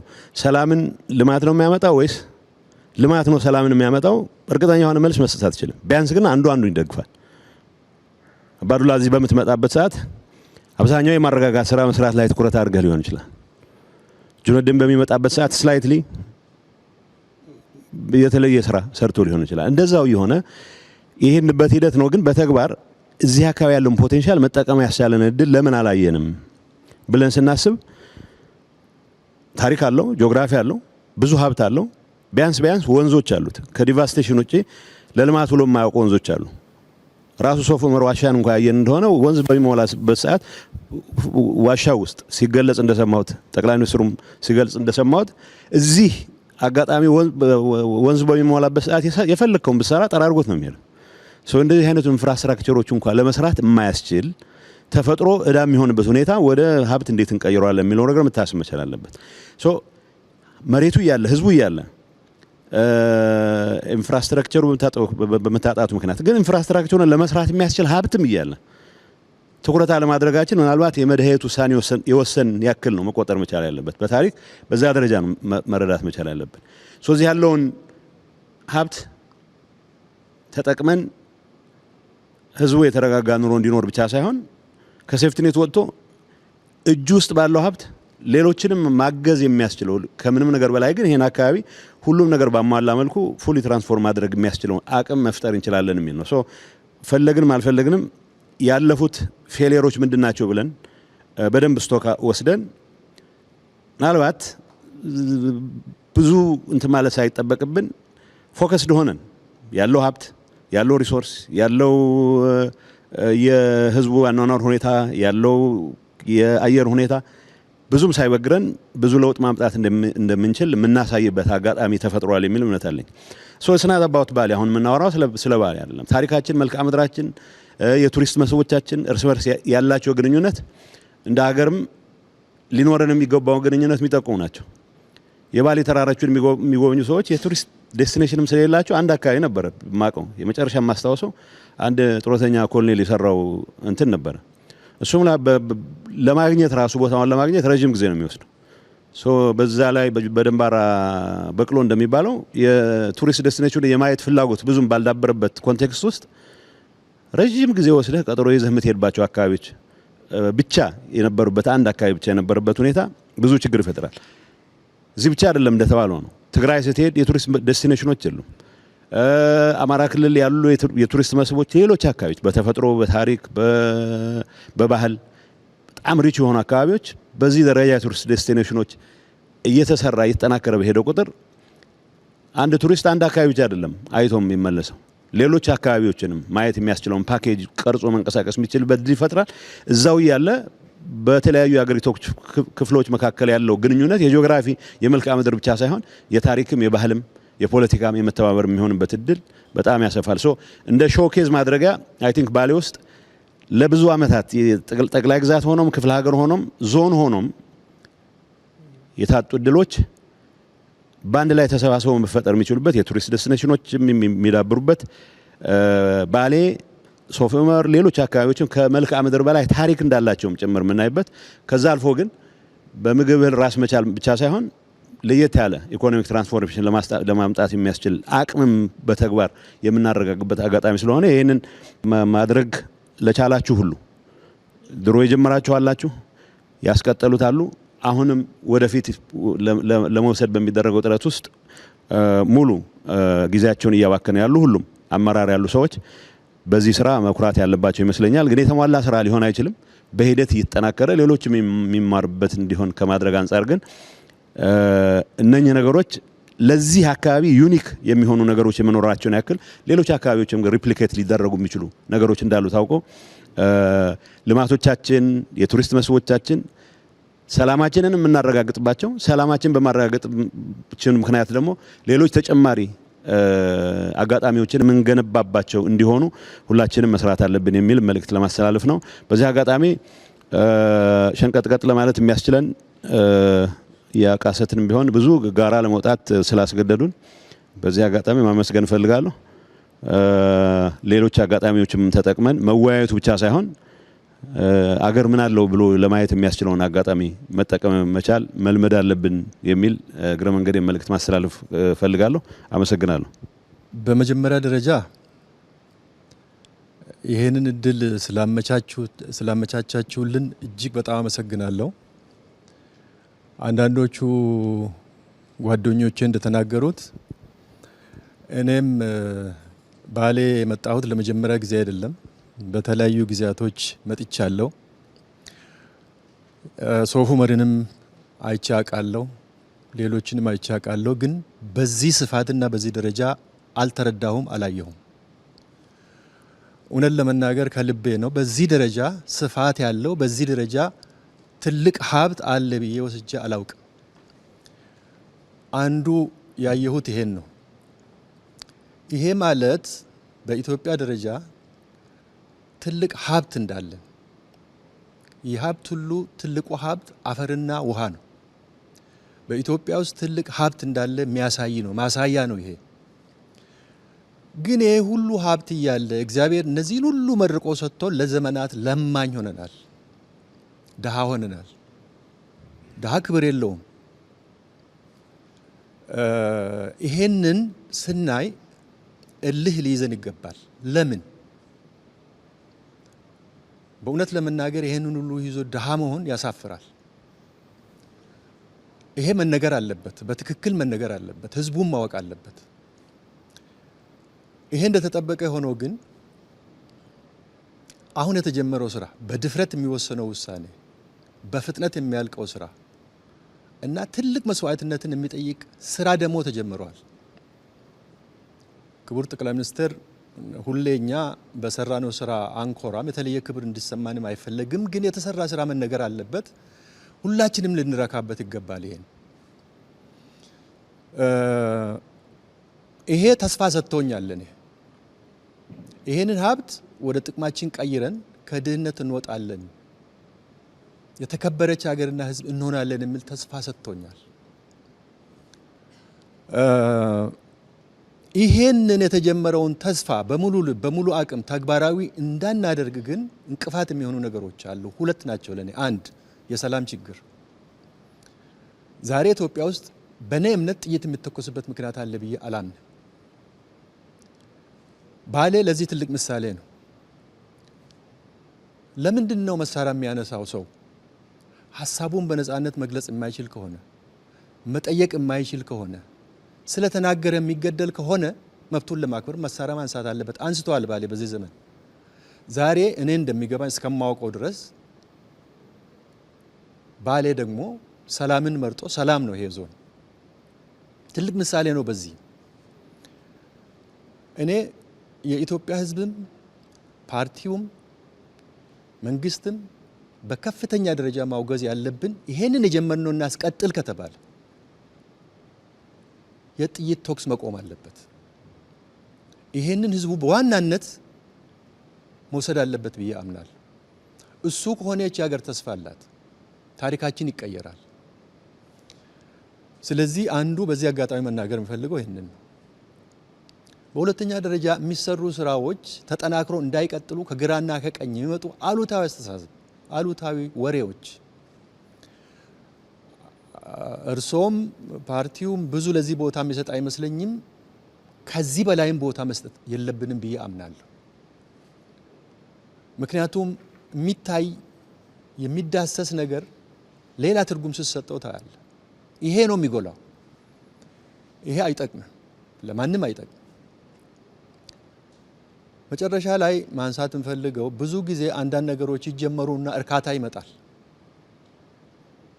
ገና ነው ጅምሩ፣ ተስፋ አለው ብለን ስንል እርካታ ግን መኖር የለበትም፣ እንቅፋት ነው የሚሆነው።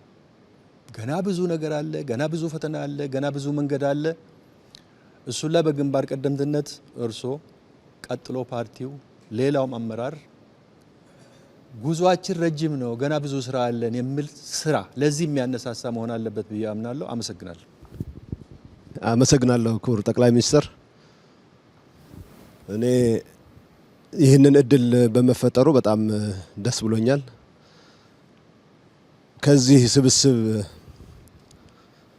የተማርኩት ይቺ ሀገር ምን ያክል እድለኛ ነች ብቻ ሳይሆን የዚች ሀገር አመራር አካል የነበሩ ሰዎች ተሰባስበው በእነሱ ጊዜ ምን እንደነበርም የሚያዩበት፣ አሁን ከነሱ በኋላ የመጣው መንግስት እየሰራ ያለውን ስራ ምን እንደሆነ እንዲህ በጋራ ሆነው ተሰብስበው ማየት የቻሉበት ሁኔታ ስለተፈጠረ እነሱ ብቻ አይደሉም ያሉት፣ ግን ያ ፓርት ብዙ ትርጉም ስላለው በተለይ ደግሞ ከሰሜኑ የሀገራችን ክፍል ለመጣን ሰዎች እንደዚህ አይነት ነገሮች የሚታወቁ አይደሉም። ቢያንስ ሲኒየር የነበረ ሰው ወይ መባረር አለበት ወይ መጥፋት አለበት ሌላው እንዲመጣ፣ እርስ በራሱም እንደዛ ተከባብሮ በጋራ ሆኖ እያከበረ ላለፈውም የጎደለውም እየሞላ ወደፊት መሄድ ሀገርን ወደ ማሻገር ይቻላል የሚል አስተሳሰብ ከዚህ ስብስብ መማር ያለበት ይመስለኛል። በተለይ በሰሜን አካባቢ ላለ አመራሮች ኢሊቶች መማር ያለባቸው ሀገር በእንደዚህ ቅብብሎች ነች ወደፊት መጓዝ የምትችለው። ሰው ለወለደውና ከሱ በታች ላሉ አካላት ሪስፔክት ካለው ሀገር እነሱን ተሸክማ ወደፊት የማትሄድበት ምክንያት የለም የሚለውን መልእክት የሚያስተላልፍ ነው አንዱ የዚህ ስብስብ ብዬ አምናለሁ። ሌላው በአጠቃላይ እድለኛ ነኝ መሰለኝ ከአንድ ቦታ ወደ አንድ ቦታ በስራ ኃላፊነት ስቀያየር ሀገሬን በጣም ኢንዴብዝ እንዳቅ የሚጠቅሙ ነገሮች ማህበረሰባችንን በትክክል እንድረዳ ያሉ ሀብቶችም እንዳውቅ የእይታ ዲፈረንሶች ቢኖሩም ቢያንስ እድሉ ከማህበረሰቡ ጋር እየተቀላቀልኩ እንዳይ የሚያደርጉ ነገሮች ስላየሁ ባሌ መጀመሪያ ጊዜ ስመጣ ከአንድ ዓመት ተኩል በፊት ማለት ነው አካባቢ መንገድም የለም፣ ስራዎቹም በዚህ ደረጃ አልተሰሩም። በዚህ ሂደት በዚህ ፍጥነት ግን አሁን የምንነዳቸው አስፋልቶች የተሰሩት በዛ ጊዜ ነው። አሁን የምናየው ዋሻ የተቀየረው በዚህ ጊዜ ነው። አሁን ያረፍንበት መናፈሻ የተሰራው በዚህ ጊዜ ነው። በተራራው ላይ የተሰሩ ያሉ ማረፊያ ቦታዎች፣ መዝናኛ ቦታዎች እየተገነቡ ያሉት በዚህ ጊዜ ነው። የወልመል የጨልጨል የኢሪጌሽን መሰረተ ልማቶች ባለፉት 4 ዓመታት በክቡር ጠቅላይ ሚኒስትር የተጀመሩ እየተገነቡ ያሉ ናቸው። ከዛ በፊት ምንድነው የተሰራው? ታዲያ ምንድነው እያደረግን የነበርነው በዚህ አካባቢ የሚለው ነገር ማሰብ በጣም ኢምፖርታንት ይመስለኛል። ያ ሀብት እኮ ነበረ፣ ጫካው ነበረ፣ መሬቱ ነበረ፣ ውሃው ነበረ፣ ተራራው ነበረ፣ ዋሻው ነበረ። ግን እነዚህን አውቆና አስቦ ወደፊት የመውሰዱና የማየቱ ፓወር ክፍተት ነበረ ማለት ነው። ይህንን አይተን የዚህም አካል ሆነን ከሲኒየሮቻችንም ተምረን በአሁኑ ሊደርሺፕ ደግሞ በኮሚትመንት ያለችው ሀብት ያለችው ሀገር አንድ ነች። የነበረ ሀብት ይሄ ነው። ይሄ ሀብት ግን ወደ ትክክለኛው ቦታ እየፈሰሰ ሲሄድ ምን ያክል ኢትዮጵያን ወደፊት ሊወስድ እንደሚችል የተማርኩበት ያየሁበት ነውና እጅግ በጣም አመሰግናለሁ። በጣም አመሰግናለሁ ክቡር ጠቅላይ ሚኒስትር። እኔም ይሄንን እድል በማግኘቴ በጣም ደስተኛ ነኝ። እኔም እንግዲህ ባሌ የክልሉ ተወላጅ እንደመሆኔ መጠን ማቀው ኦልሞስት በስም ደረጃ ነው የሚለውን ማንሳት እችላለሁ። እንግዲህ ለምንድን ነው ዛሬ ይሄ ሆነው ትላንት ለምን ይሄ አልሆነም ለሚለው ትንሽ አጭር ማሳያ፣ ምናልባት እይታዎቻችን በጣም የተገደቡና ፍትህን ማዕከል ያደረጉ ናቸው ለማለት የሚያስቸግር ነው የሚሆነው። ምክንያቱም ወደ ግማሽ % ገደማ የሚሆነው የሀገራችንን የግብርናውን ክፍለ ኢኮኖሚ የሚሸፍን አካባቢና ትልቅ ፖቴንሻል ያለው አካባቢ በስነ ምህዳሩም ደግሞ በተፈጥሮም በጣም የተዳላለት አካባቢ ሆኖ ሲያበቃ ሪያሊቲን ተቀብለን አገርን ለማሳደግ አገርን በምንለው ልክ ከድህነት ለማውጣት ያንን ማየት እንዳንችል ያደረገን ፍትሃዊነት የጎደለው አሳሰብ ነው ብዬ ነው ማምነው። ምክንያቱም ይሄንን የመሰለ ሪያሊቲን መቀበል አለመቻልና ይሄንን ደግሞ ለሀገር እድገት መጠቀም አለመቻል በራሱ በጣም አስቸጋሪ ነው የሚሆነውና ዛሬ ላይ ይሄ እንዲሆን የተደረገበት ዋነኛው ምክንያት የነበሩ ሀብቶች ናቸው። ግን ደግሞ የሀሳብ መገለጥ በአዲስ የመመልከት የነበረውን ናሬሽን ቻሌንጅ ማድረግ ብቻ ሳይሆን ያለው ሪያሊቲ ተቀብሎ ለሀገር እድገት መስዋዕትነት ለመክፈል ዝግጁ መሆን የተገለጠ አይን የተገለጠ ሀሳብ ነው እንግዲህ እዚህ ቦታ ላይ ማየት የምንችለው። ካልሆነ በስተቀር ለዘመናት ሀገር ስትመሰረት ጀምሮ የነበረ ሀብትን ነው በተለየ እይታ ማየት የተቻለውና እኔ እዚህ ሊደርሺፕ አካል መሆን በራሱ በጣም እድለኝነት ነው የሚሰማኝና ሀገርንም እንድናቅ እየተደረገ ያለበት መንገድ ቀላል ነው ተብሎ የሚወሰድ አይደለም። እኔ በተለይ የዚህ የቲም ኮምቢኔሽኑንም ሳይ ትላንት ለአቶ ሱፊያን ስናነሳ ነበር በጋራ ሆነን የኛ ኤግዚት እንዴት ይሁን የሚሆነው የሚል ነገርም አንስተን ነበረ።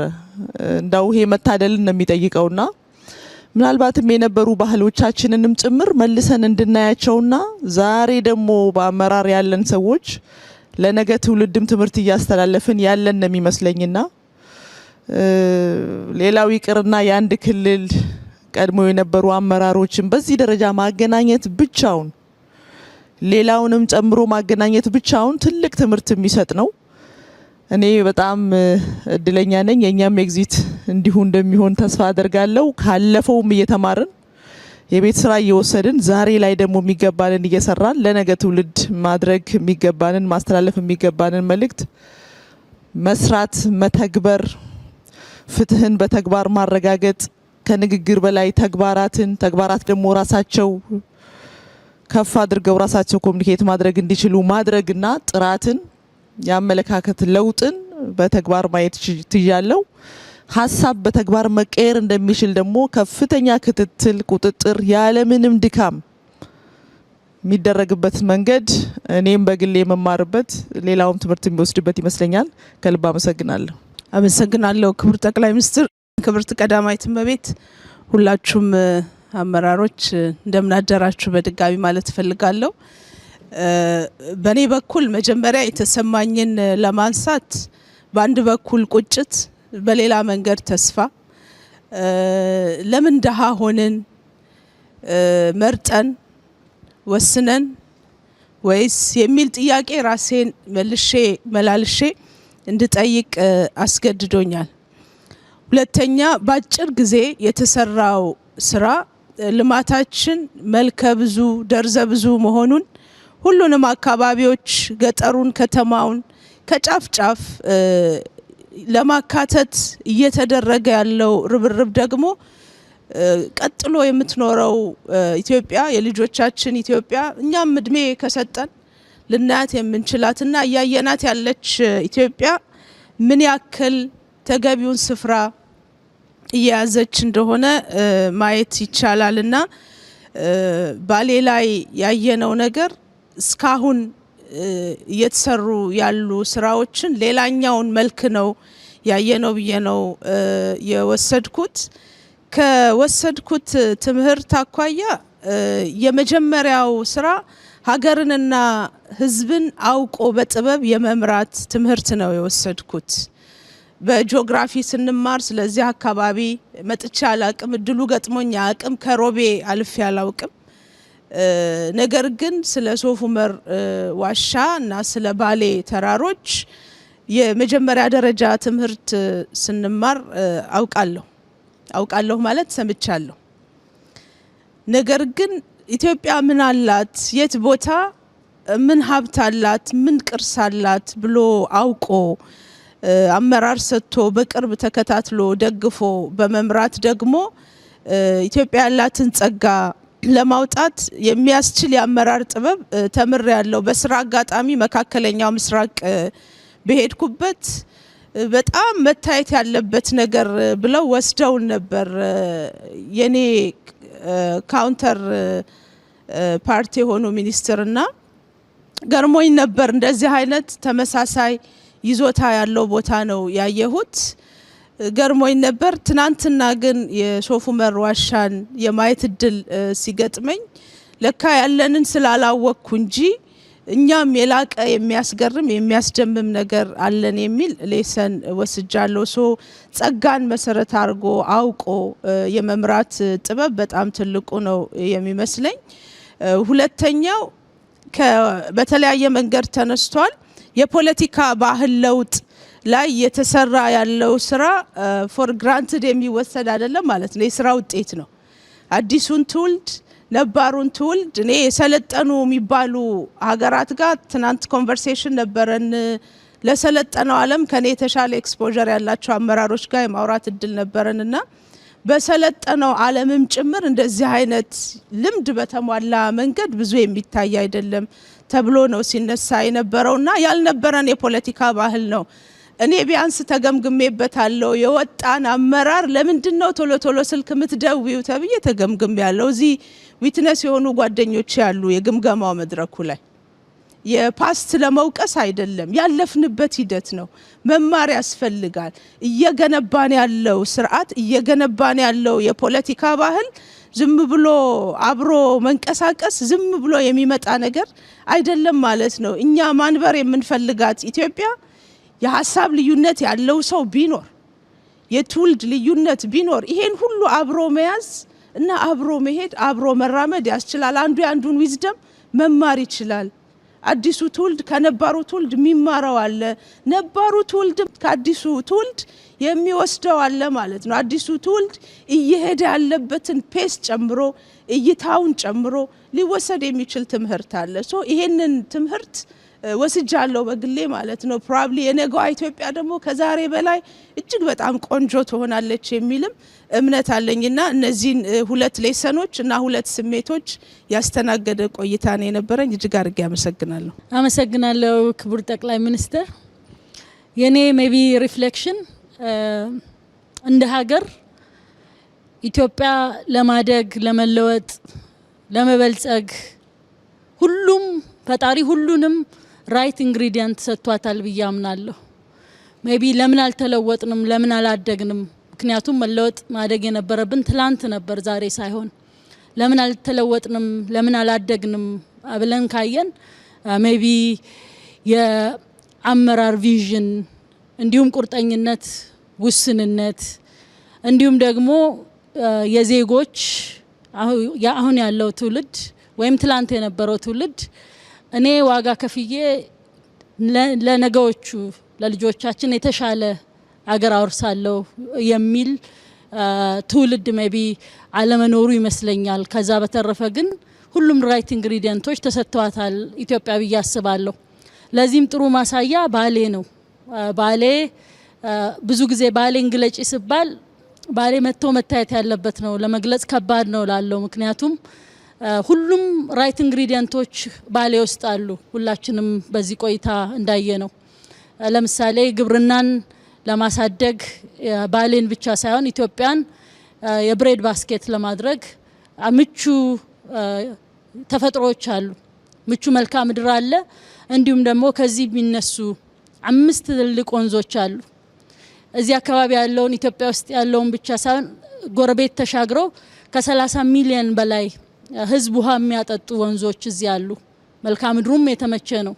ስለዚህ ይሄንን ገርቶ ትልቅ ለኢትዮጵያ ለባሌ ብቻ ሳይሆን ለኢትዮጵያ ትልቅ ከድህነት ለመውጣት ትልቅ ተስፋ ለመሆን የሚችል አቅም ያለበት አካባቢ ነው። እንዲሁም ደግሞ በቱሪዝም ካየነው ውብ መልክዓ ምድር አለ።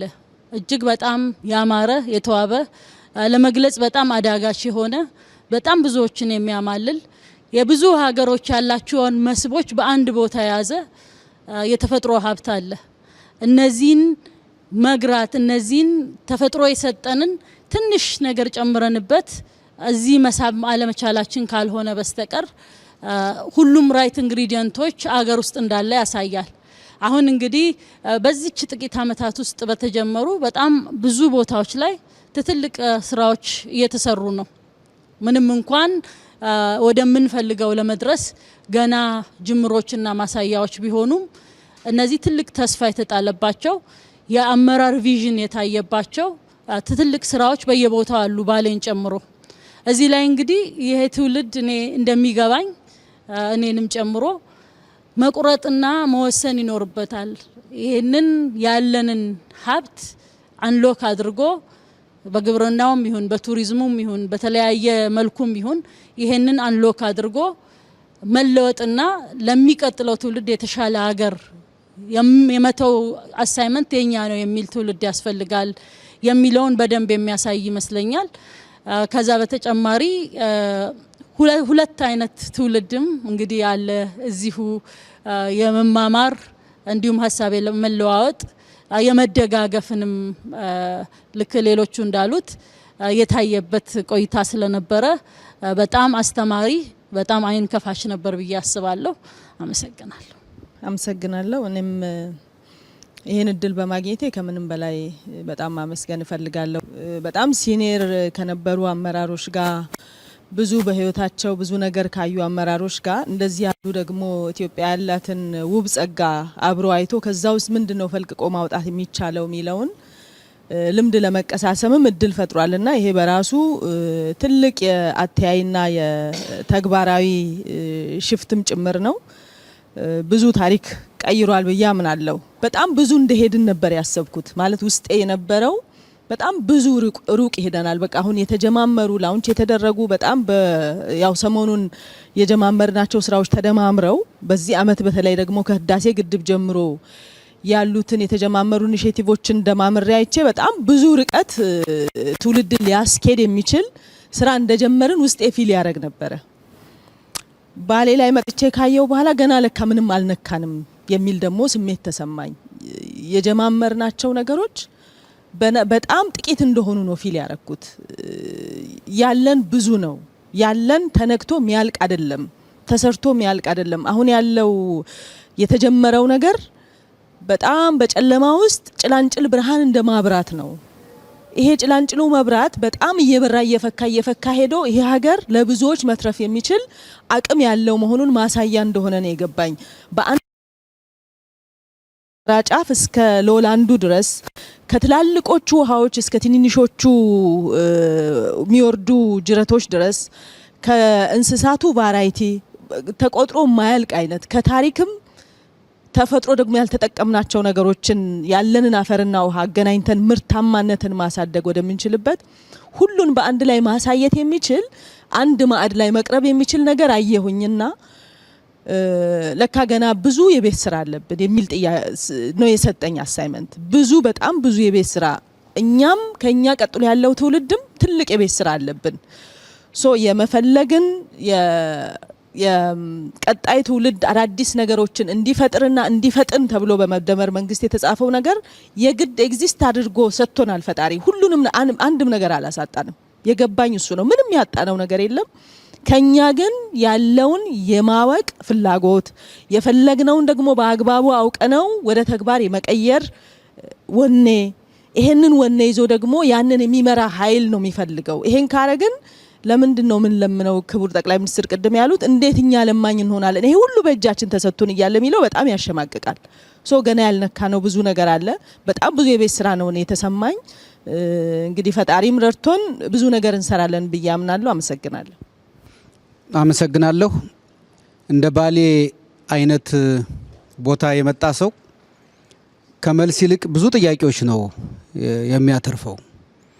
የመደመር መንግስት መጽሐፍ ሲጀምር የአባይ ልጅ ለምን ውሃ ጠማው ብሎ ነው የሚጀምረው እና ባሌም የሚመጣ ሰው ኢትዮጵያ ባሌን ያህል ሀገር ይዛ ለምን ተቸገረች የሚል ጥያቄ ነው ይመጣለት።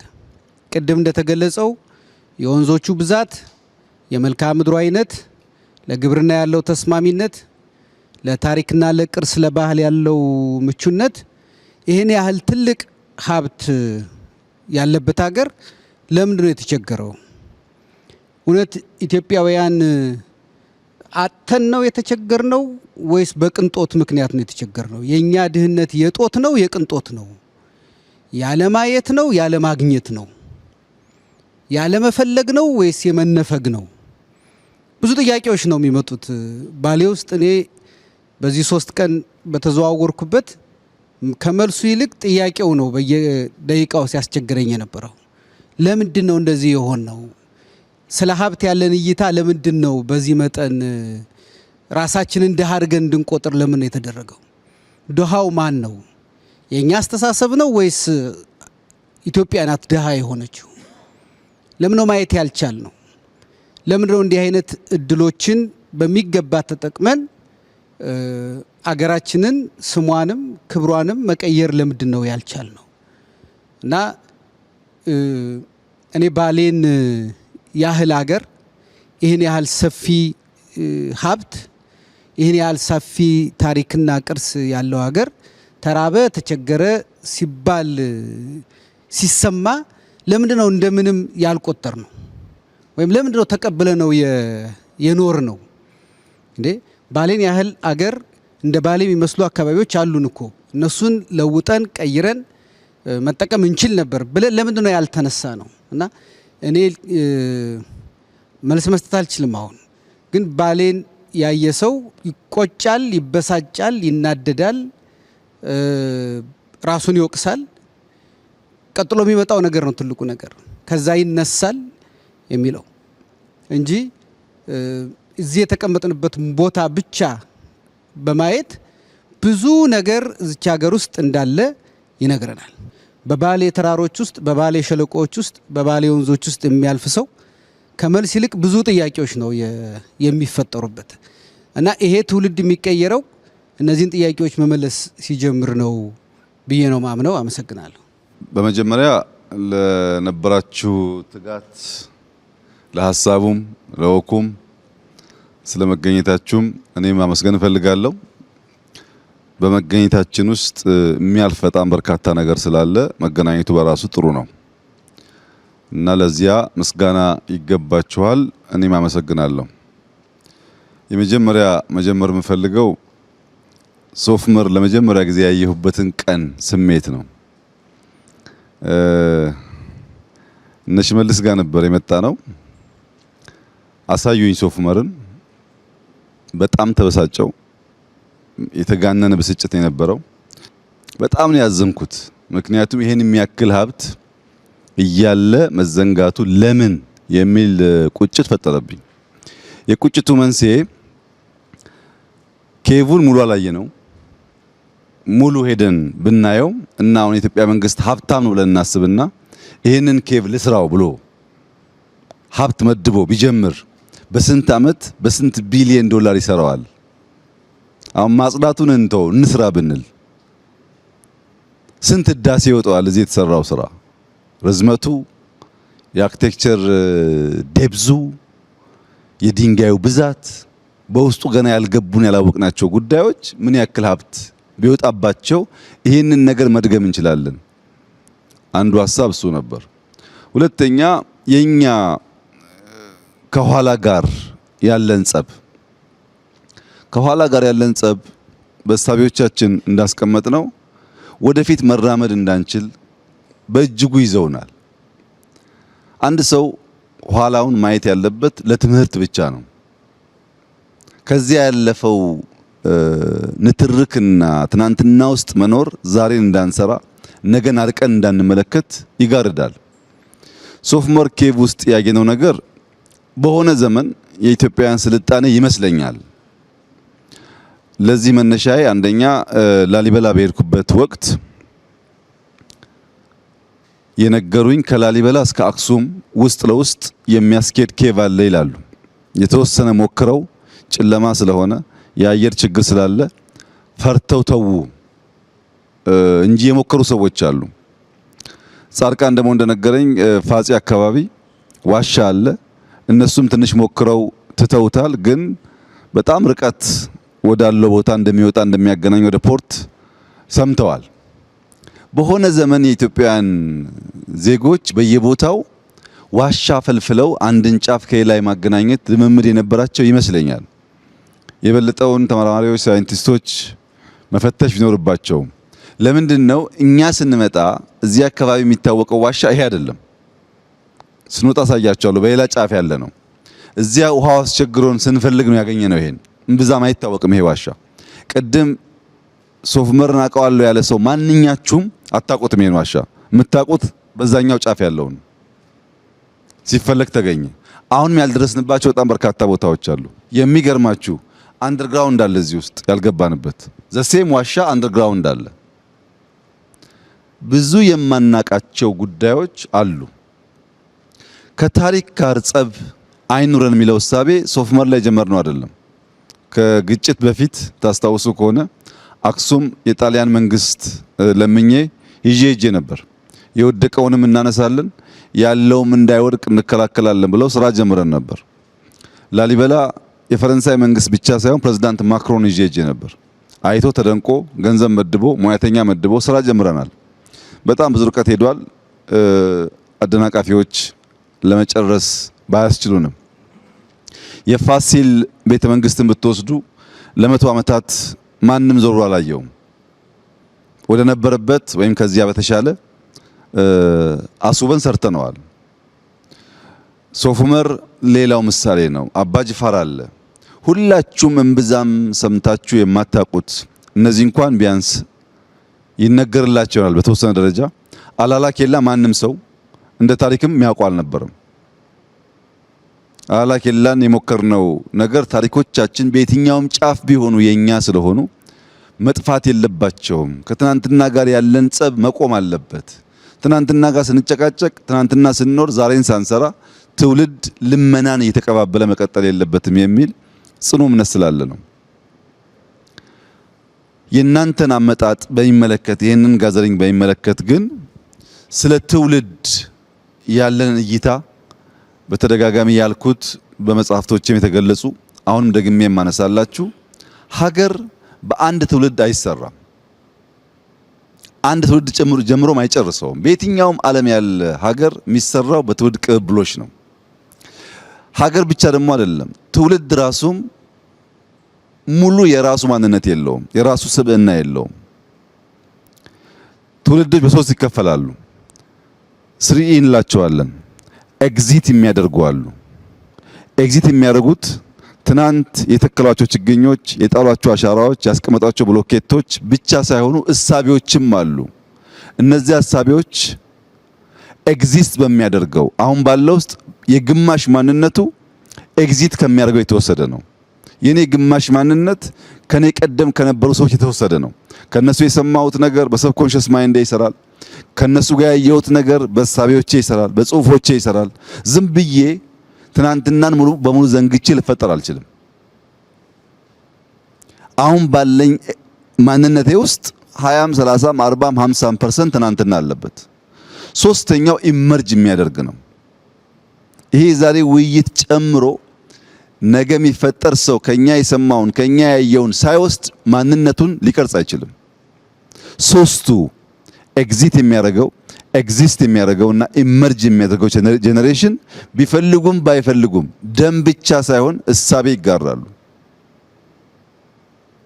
ያንን መካድ ነው መከራ የሆነብን። ትናንትናን ሰው ሲወቅስ እሱ ብቻውን ዛሬ ቆም ይመስለዋል። ዛሬ መቆም አይቻልም ብቻህን። ትናንትና በአንተ ላይ ጥላ አለው። ያን እያመን ስንሄድ ሀገር ለመስራት ያለን ብቃት ይሰፋል። አሁን ዛሬ የኢህአፓ ቅሬታ አለ፣ የኦነግ ቅሬታ አለ፣ የቲፒኤልኤፍ ቅሬታ አለ፣ የኦፒዲዮ ቅሬታ አለ፣ ብልጽግናዎች አሉ፣ ነን ፓርቲዚያን አሉ፣ ደህዴን አለ። ይህ ቀላል ስብስብ አይደለም። እንደ ፓርቲ ስታዩት እንደዚህ መነጋገር መቻል፣ የቀሩትም ካሉ ጨምረን ለመነጋገር ምንድነው የሚያግደን ብሎ ማሰብ አስፈላጊ ነው። መነጋገር ይቻላል፣ መወያየት ይቻላል። እንዳንነጋገር የሚያደርጉን ነገርና እናንተም ባነሳችኋቸው እሳቤዎች ውስጥ ግምት እንዲገባ የምፈልገው ነገር ግን ማንኛውም ኢኖቬሽን፣ ማንኛውም ፈጠራ የፍልሚያ ውጤት ነው። ማንኛውም ፈጠራ ከፍልሚያ ውጭ እውን ሊሆን አይችልም።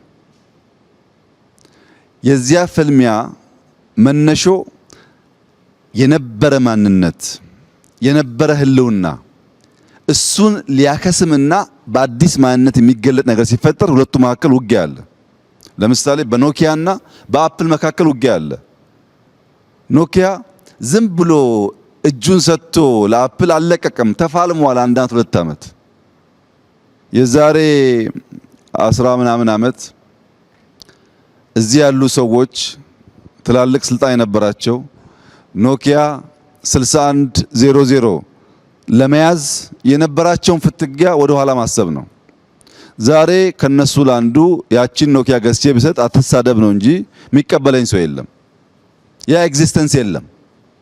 ያ የሞተው ግን አዲስ ኢኖቬሽን ሲፈጠር ስክሪን ተች ማድረግ ሲጀመር በነበረ ፍልሚያ የተወለደ ነው። ፖለቲካም፣ ኢኮኖሚም፣ ሶሻል ኮንስትራክሽንም በእነዚህ ፍልሚያ ውስጥ ያልፋሉ። ይሄን ናቹራል ነገር መቀበል ሰዎች ይቸገራሉ።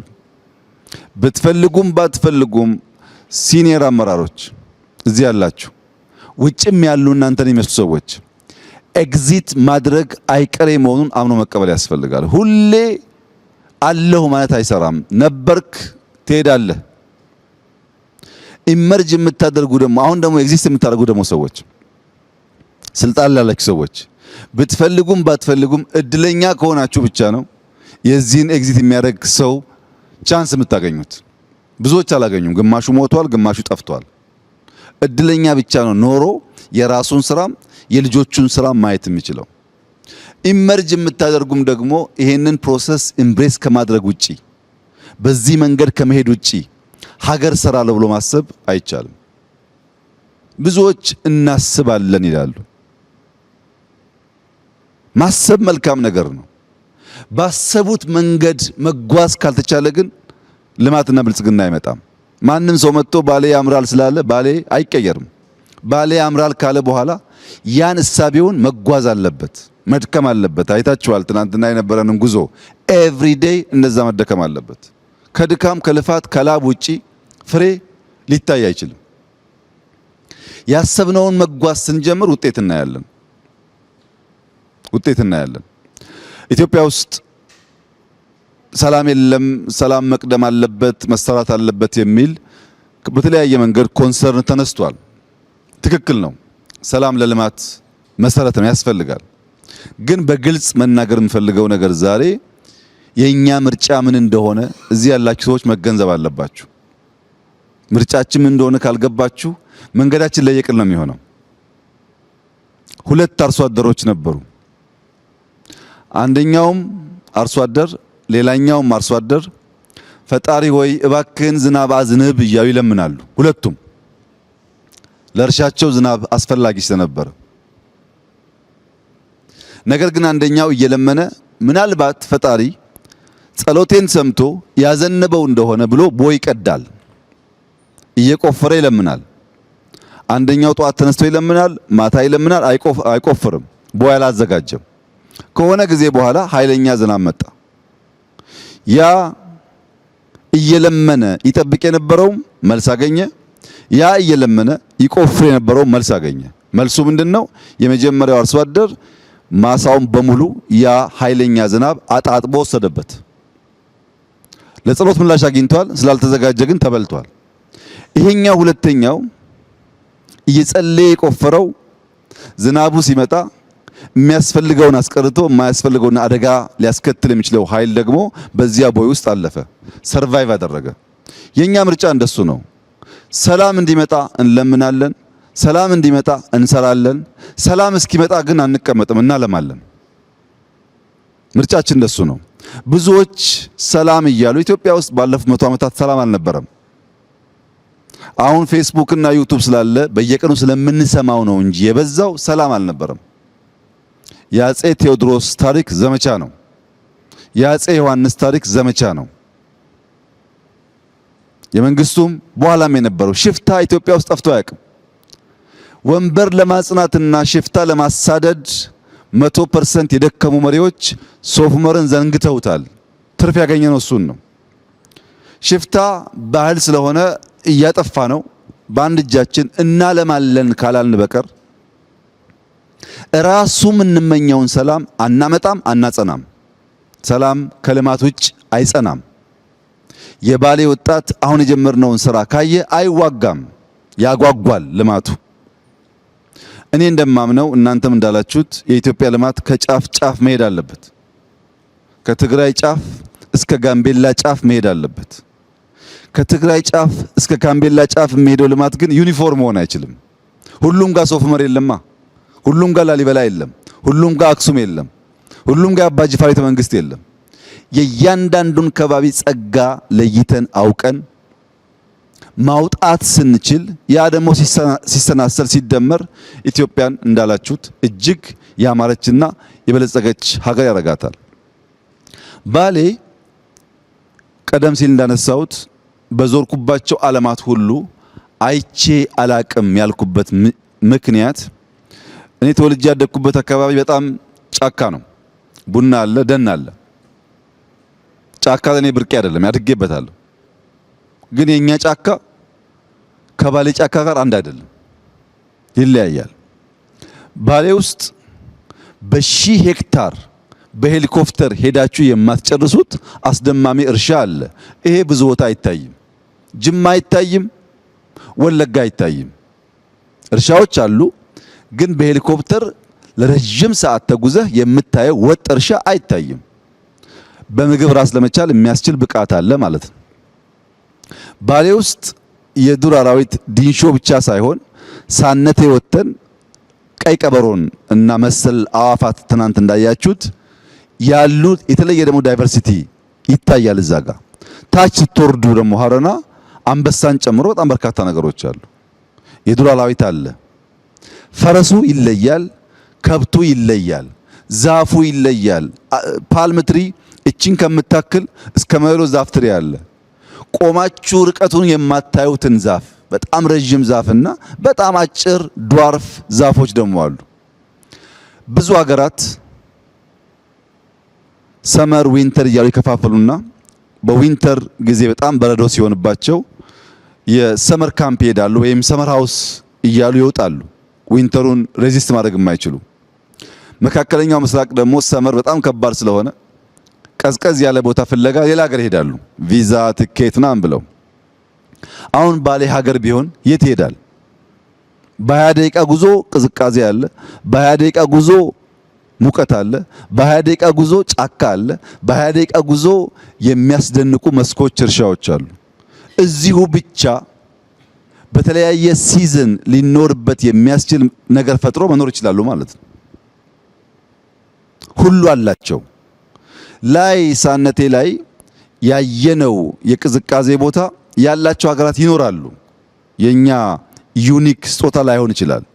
ግን እዛ ያየናቸው 20 30 40 የሚጠጉ ክሬተር ሌኮች ምንም አይነት የሰው እጅ ያላረፈባቸው ትንሽዬ ብንሰራቸው ግን ምን ሊሆን እንደሚችሉ አስቧቸው። ክሬተር ሌክ በጣም ክሊን ውሃ ነው ያለው። ሳነቴ ተራራ እዚህ አካባቢ ላሉ ውሃዎች ሁሉ የውሃዎች እናት ነው ይባላል። ለምን? እነዚያ ያየናቸው ሌኮች ትሩ ታይም ሲንክ እያደረጉ ነው ሪቨር የፈጠሩት። እነሱን ካልጠበቅን ታች ውሃ አናገኝም ማለት ነው። ዛፎቹ፣ ጫካዎቹ ልክ እንደ ሰው ሽበት አላቸው። ተጠላልፈው ተዋህደው በጣም ብዙ ዳይቨርስ የሚያደርግ አይነት ስፒሺስ ያላቸው ወፎች፣ ዋይልድ አኒማልስ እና አትክልቶች አብረው ይኖራሉ። ባሌዎች ይሄን ምን ያክል ተገንዝበውታል? ጥያቄ ነው። ኢትዮጵያ ምን ያክል ተገንዝበውታል? ጥያቄ ነው። ለምን አልሰራንም? ጥያቄ ነው። ቅድም ዳንኤል እንዳለው ብዙ መጠየቅ አለብን። አንድ ማወቅ ያለብን ነገር ግን ባሌዎች እዚህ ስፍራ ላይ የዛሬ 700 800 ዓመት በ60 ቋንቋ መድረሳ ያስቀሩ ነበር። በ60 ቋንቋ ከናይጄሪያ ጭምር ሰው መጥቶ እዚህ ቁርአን ይቀራ ነበር። በኦሮምኛ በአማርኛ ሳይሆን በ60 ቋንቋ ያስተምሩ ነበር። እዚህ ቦታ ላይ ትላልቅ ዑለማዎች፣ ሼኮች ነበሩ። በሰሜን ያለውን የምንኩስና የቆሎ እየበሉ ቂጣ እየበሉ እውቀትን የመፈለግ ጉዳይ አጣጥለን በደቡብ በምዕራብ ያለውን የዑለማዎች ያኗኗር ዘዬ በዋሻ ውስጥ አይታቸዋል። ጪሱን እዚህ ዋሻ በምንኩስና የሚኖሩ ሼኮች ነበሩ ማለት ነው። ይሄንን ንቀን ራሳችንን ንቀን ማንን ልናከብር ነው የምንተጋው? ነው ብንፈልግም ባንፈልግም የታሪካችን አካል ነው። ይሄም ታሪካችን ነው፣ ያም ታሪካችን ነው። ሁለቱም ለምቶ ሁለቱም መሸጋገር አለበት ብለን ካላሰብን በቀር አንዱ ወደን አንዱን ጠልተን አይሆንም፣ ሙሉ አያደርገንም። እና እዚህ ባሌ አካባቢ አንድ ታዋቂ ሼክ ነበሩ። ልጆቻቸውን ሁልጊዜ በምሳሌ ያስተምራሉ። እና ቁርአን የሚቀሩ መድረሳ ቁርአን የሚቀሩ ልጆች በምሳሌ እያስተማሩ አንደኛው ልጅ አሁን አንተ ትኩስ ቡና ይዘህ መንገድ ብትጀምርና አንድ ሰው መጥቶ ካንተ ጋር ቢጋጭ ምን ያጋጥማል ብሎ ይጠይቃሉ። ምን ጥያቄ ያለው? ቡናው ይደፋበታል ይላል። ያ ቡና ለምን ተደፋበት ብለው ሲጠይቁ ተማሪዎች ይለያያል ሀሳባቸው። ሰውየው የውር ድንብር ነው፣ እያየ ስለማይጓዝ ነው። ትኩስ ነገር እጄ ሳበቃ መጥቶ ተጋጨኝ፣ ቢያይ ኖሮ አንጋጭም። በጣም በርካታ መላምቶች ይናገራሉ። ሼኩ ግን አይደለም፣ ተሳስታችኋል። አንተ ያስከው ቡና ነው። ሲጋጭ ትኩስ ቡና ፈሰሰበት። የያዝከው ጤፍ ቢሆን፣ የያዝከው ዱቄት ቢሆን፣ የያዝከው ቡና ያልተፈጨ ብቻ ቢሆን፣ የያዝከው ወርቅ ደግሞ ቢሆን ወርቅ ይደፋበታል። ችግሩ አንተ የያዝከው ነገር ጋር ነው ያለው። እዚህ የመጣን አመራሮች ለባሌ ሕዝብ ምንድነው ይዘን የመጣ ነው? አንዳንዱ ቁጭት፣ አንዳንዱ ተስፋ ሊሆን ይችላል። ለባሌ አይን መገለጥ ወርቅ የሆነ ሐሳብ ይዘን ከመጣን ያን ሐሳብ ደፍተን እንሄዳለን። ቁጭት ብቻ ይዘን ከመጣን እኛም ተንገብግበን እነሱን እንዲቆጩ አድርገን እንመለሳለን። ተስፋ ደግሞ ካመጣን እንደዚሁ ነው። ሰው የያዘውን ነው የሚደፋው፣ የያዘውን ነው የሚሰጠው። መስጠት ያለብን ነገር ለትውልድ ሀገር እንዳለው ሊሰራ እንደሚችል ሊሰራ እንደሚችል ካስተማር ነው እሱን ደግሞ ወስዶ የተለወጠ ነገር ሊያመጣ ይችላል። በኔ ሂሳብ ዛሬ እኔና እናንተ ችግኝ ተክለናል። ችግኝ ውስጥ ተስፋ አለ። ይሄ ችግኝ ከኛ በኋላ ይመጣው ይኮተኩተዋል፣ ከዚያ በኋላ ይመጣው ያጠጣዋል። የሆነ ትውልድ ደግሞ ያርፍበታል። ለኛ ጥላ አይሆንም። ሶፍ ዑመር ላይ የጀመርነው ነገር ጨርሰነው ለኛ ጥላ አይሆንም፣ ለልጆቻችን ግን ጥላ ይሆናል። ተስፋን ነው የምንዘራው፣ ሐሳብ ነው የምንዘራው። ይሄን ሐሳብ ገዝቶ የተጋ የደከመ ሰው ደግሞ የተዋበ ነገር ለራሱም ለአፍሪካም ይፈጥራል ብዬ ተስፋ አደርጋለሁ። እዚህ የሰሩ ሰዎች፣ ወጣቶች፣ ኢንጂነሮች እዚህ ያለው ቦታ የትም ዓለም ዩኒቨርሲቲ ብልካቸው ማንም ዩኒቨርሲቲ ሊያስተምራቸው አይችልም። እንዴት ቆመ ይሄ ነገር፣ እንዴት ፒላር ሆነ፣ ያኛው ብራንች እንዴት ተፈጠረ? ሰው በህይወት ዘመኑ ተመራምሮ አይጨርሰውም። ይሄን የተማረ ሰው እዚህ የሰራ ሰው ቅድም እንዳልኩት ላሊበላ ብንወስደው፣ ፋጺ ብንወስደው፣ የትም ብንወስደው እዚህ ባገኘው ልምድ ያን እያሰፋ እያሳደገ ሊሄድ ይችላል። እኔ ይሄን ቦታ ማየው እንደ ትምህርት ቤት ነው። ይሄን ቦታ ማየው ገና እንዳልነካ ነው ነገር ነው። ማዕድኑ እንዳልኩት ከዩራኒየም ጀምሮ ባይዞ ነዳጅም አለ። የነዳጅ ምልክቶችም አግኝተናል። ባሌ ውስጥ በጣም በርካታ ማዕድኖች አሉ። ብዙ ኤክስፕሎር ባደረግን ቁጥር በህይወት ዘመናችን በሙሉ የምንማረው ጉዳይ ነው ያለው። ችግሩ እኛ ወደ ኋላ መለስ ለማየት ዝግጁ አይደለንም። የምንመኘው የሚጣፍጠው ማር ተቆርጦ የተዘጋጀው ማር ብቻ ነው። ማሩ ያለፈበትን መንገድ የሚፈልግ ኢትዮጵያዊ መፈጠር አለበት። አንድ ጣፋጭ ማር ለመብላት 3 አክተሮች ኢኳሊ ተናበው ካልሰሩ አይመጣም። አይታችሁ ከሆነ አንዳንዴ የሚመር ማር እንቀምሳለን። የሚመር ማርና የሚጣፍጥ ማር መካከል ያለው ዲፍረንስ አንደኛው የንቦች ትጋት ነው። ንቦች መትጋት አለባቸው ያ ማር ሆኖ እንዲወጣ። ሁለተኛው ንቦች እየሄዱ የሚቀስሙት አበባ፣ እንቡጡ አበባ የአንደኛው የአበባ ዝርያና ሌላኛው የአበባ ዝርያ አንድ አይነት ማር አይሰጡም። ያ የእንቡጥ አበባ ጣፋጭ ማር የሚፈጥር ከሆነ ያን ቀስማ የሰራች ንብ የተሻለ ማር ታወጣለች።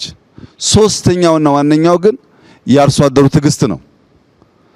ማሯ ስራ ጀምራ የማሩን ዱሬሽን የማሩን እድሜ መጠበቅ ተስኖት ቶሎ ቢቆርጥ ማሩን ያን ጣፋጭ ማር አያገኝም። የተጋች ንብ፣ መልካም አበባ እና ትዕግስተኛ አርሶ አደር ናቸው የሚጣፍጥ ማር መቅመስ የሚችሉት። የሚተጋ ትውልድ፣ የሚተጋበትና ኢንቨስት የሚያደርግበትን ቦታ የሚያቅ ትውልድ፣ በትዕግስት የሚጠብቅ ማህበረሰብ ካለ የበለጸገች ኢትዮጵያን ማየት ይቻላል። አንዱ ሲጎል ግን የተሟላ አይሆንም። በእኔ እምነት 2018 የተስፋ ብርሃን ጭላንጭል የሚታይበት አመት ይሆናል ብለን የተናገርነው 4 ዓመት 5 ዓመት ሊሆን ይችላል። ስልጠና ስንሰጥ የነበራችሁ ታውቃላችሁ። እኔ አሁን በእርግጠኝነት ውስጤ ያለውና ማምነው ይሆናል ብዬም እየሰራ ያለሁት የዛሬ 6 ዓመት ማክሲመም ኢትዮጵያ በአፍሪካ ሁለተኛ ትልቁ ኢኮኖሚ ትሆናለች። ለዚህ የሚያስችል በጣም በርካታ ስራዎች ይሰራል ነው። ሽፍታ አለ ግን ትሆናለች።